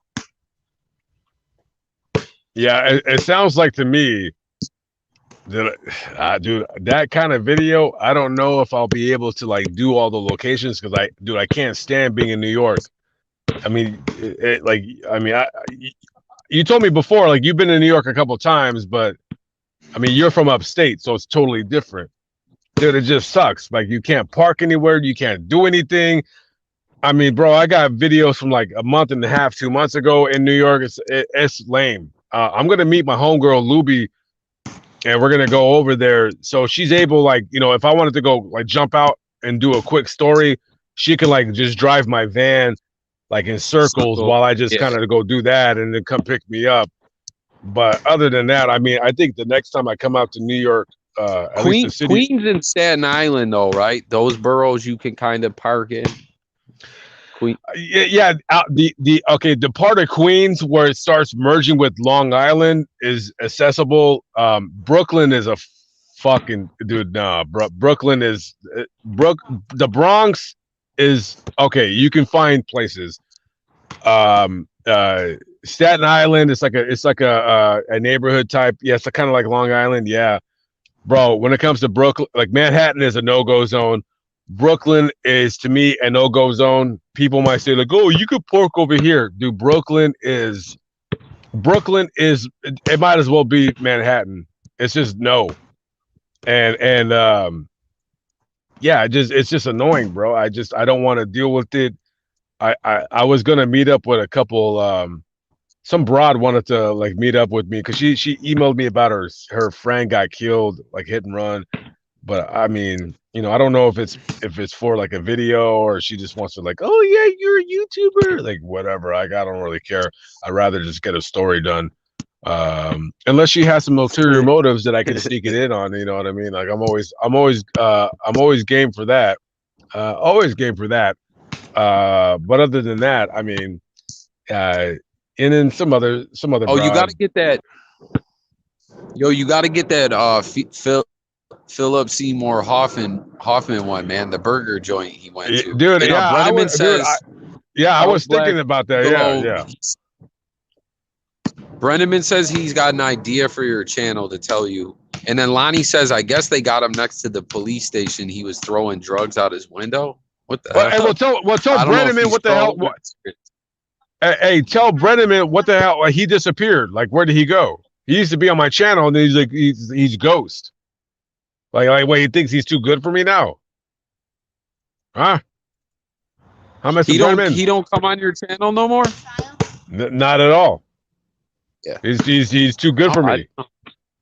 Because he came to my channel from like the times I was on your channel. Yeah, well, apparently his shit don't stink because like I haven't seen his name on my chat in like a year. Damn, I know they did, but listen, I know Brenneman had like Brenneman had like the most YouTube accounts terminated ever. Like he'd always have to get a new one. Like I don't know he like getting in it in the comments shit he was putting, like people were reporting him and he was getting, he had like 5 of them in a row. He'd always be like, Jay, I'm on a new one. But I did not see him for a while too, for a few months. His name is Alpo Brenneman, as far as I'm concerned. Elbow Brenneman. Oh, Donna says yes, Brooklyn is the new Manhattan. Oh, it's a joke. Dude, I went to go do the Pop Smoke grave, and I was driving in Brooklyn for like 2 hours. It's a zoo. I'm looking around. I said, where the hell would I park? It's a joke. I don't even want to bother with it. I think the next time I come through to New York, what I'm gonna do is I'll probably park in the Bronx, bring my scooter with me, and then just like zip around like Manhattan or Brooklyn. Because dude, there's lots of videos that I want to do, but it's a nightmare to get like anywhere in that city. It's an absolute freaking nightmare, and dude, I'm not even gonna leave the East Coast with a lot of New York stuff, like New York City stuff, because of the traffic. It's just annoying to me. I remember when I went to New York for a Yankees game. It wasn't a family member, but it was like a friend that was kind of somewhat like a family member. But I remember like they lived like an hour outside of New York, and like they would drive like 80 minutes to work every day. And I remember thinking like, damn, that's gotta suck, an 80-minute commute every day to work, like, but just so that they were out of the city, you know what I mean? But they worked in Manhattan. Where do they live? Greenwich? To be honest, I don't even remember what it was called. It was so long. It was 96. I can't remember. But it was dude, they're used to that. That's what they know. Like it doesn't bother them. Suck. Imagine that. Like, I mean, not to them, dude. No, dude. That's almost 3 hours each way, like combined time. Do you know what I mean? But they're used to it. They listen to the radio station. They listen to podcasts. Yeah, it's easy for them. They don't. It doesn't bother them. It used to bother them. It don't even faze them anymore. They just sit there. Hey, listen. Before I go, dude. Hey, we got to plan something. Hey, okay. It's today's Thursday, right? Yeah. Hey, why don't you come on my channel tomorrow? Like what? Like, do you work tomorrow? I do. I get out at like 10:30 West Coast. Damn. Yeah. But jeez. No, I do. But you know what? I might be taking the day off. Actually, I forgot. I'm not positive. I got to figure out, because my girl has an important appointment. Like dude, why don't you just quit your job and start robbing banks? Oh man, I wish I could. Oh, yo, Brenneman says there are so many people in your chats last time I checked. So I think he's saying he's been in there, man, but it's just been so crowded. Nah, dude, nah. That's horseshit. It ain't crowded. No, you can get in there, dude. I haven't had, dude. I get about maybe 150 people at the max, bro. I have not seen 200 people in my chat in months, bro. When that Popeyes video blew up, bro, I would routinely get like 350 to 400. Now it's just like, it'll be like 130, 120, 140, maybe 170, maybe 180, back down to 130. Nah, man, like nobody's coming through. That channel is like semi kind of dead. So like that's no excuse at all whatsoever. No excuse. But I gotta get you on my dude. We gotta do like I want to do like a stream where we just like kind of like talk shit about everybody.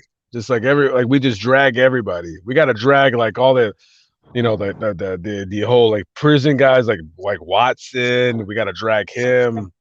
We got to drag Mouse. Dude, the one thing about Mouse that I regret, I should have dragged him, dude. Like I kind of regret not dragging him, but by the time I felt like I should have, it already had died out. And I felt stupid for like even bringing it up.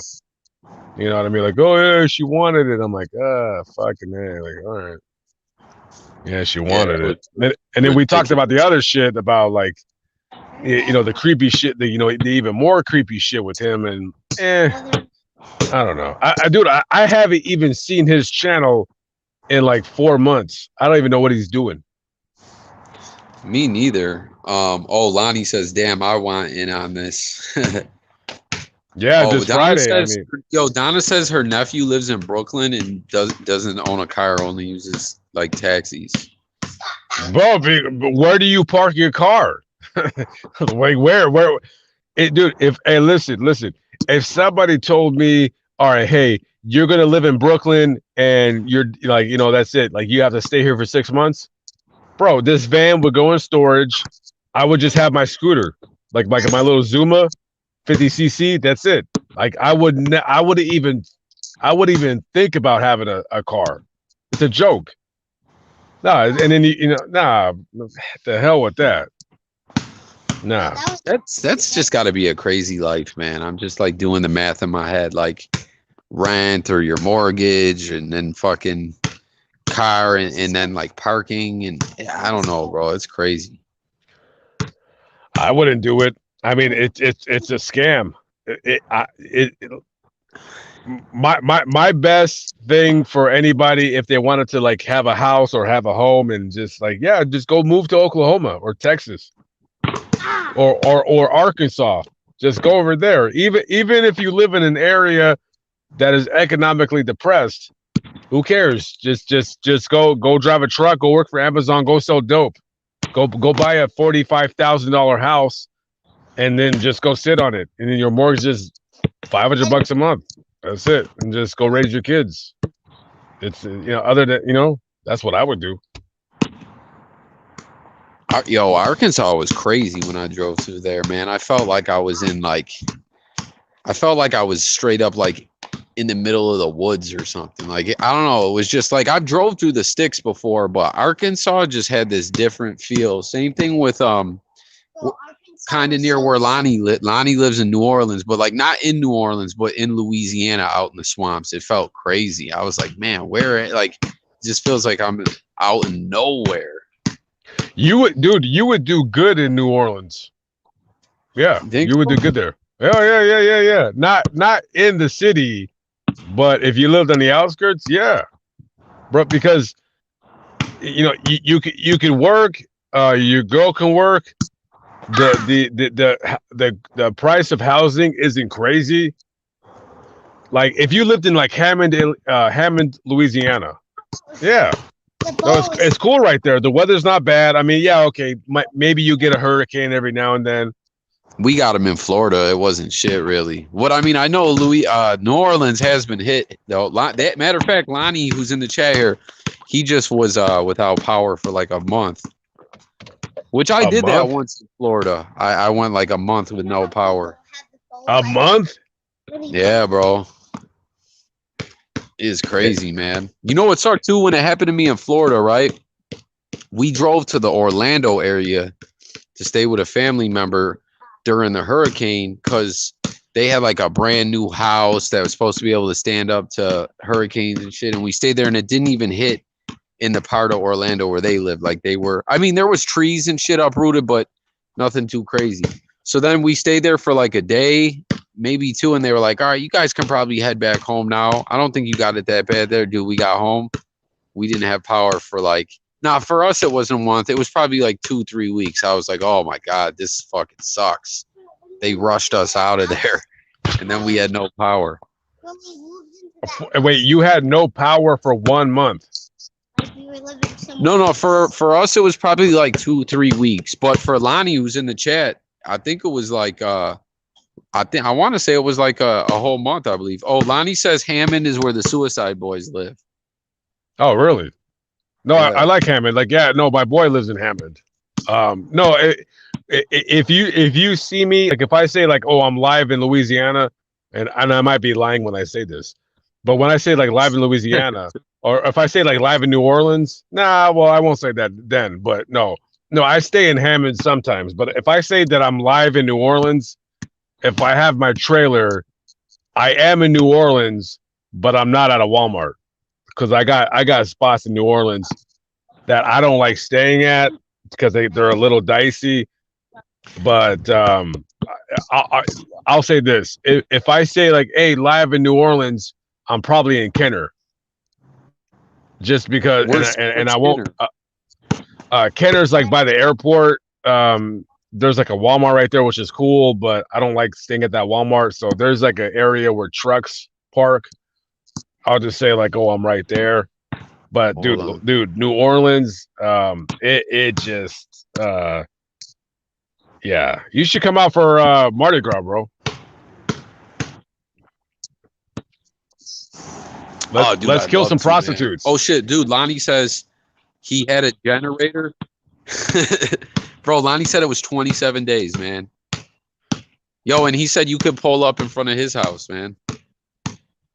Oh, I so think he can Lonnie kill me. lives right in New Orleans. A guy, man, Lonnie's cool, man. a guy named Lamont gonna chill out with a guy named Lonnie. I don't know. 2 L's. I don't know. That's kind of dicey. It's kind of dicey. I gotta LL I gotta I gotta I gotta be wise. Wait, what were you saying? Man, I just drove through here. It's kind of weird. Oh, I was saying LL Cool J is LL, but I was just saying a cop just drove through here randomly. It was kind of weird. Yeah, he might be looking for you. He might want to talk to you about something. I don't know. I don't know. All right, hey man, I'm about to knock out, man. I'm getting tired. Woo, tired. Hey, so tomorrow you get off at what, 10? He said. Yeah, 10:30. But I might All not right, go in. I forgot. I gotta figure that out about the doctor appointment. It's really important. Okay, all right. Dude, just hey, keep me up to date on what you're gonna do. I want to get you on a live, like when I go live, like whatever day. Just let me know like a day, like you're like, hey, this is a good day to do it, and then I'll go live on my channel, and then we can just kind of like, I don't know, rip everybody a new ass or whatever. All All right, man. All right, I'll catch up with you later. I'm with it, man. I'm All right, here peace out. for it, as Yes. you'd say. All right, bro. All right, peace. And yeah, and peace to everyone as well. I'm actually, my device is dying, and I gotta get oh, damn. Brenneman says his idea for your channel is to go undercover at an Antifa rally. That's a good idea. That'd be crazy.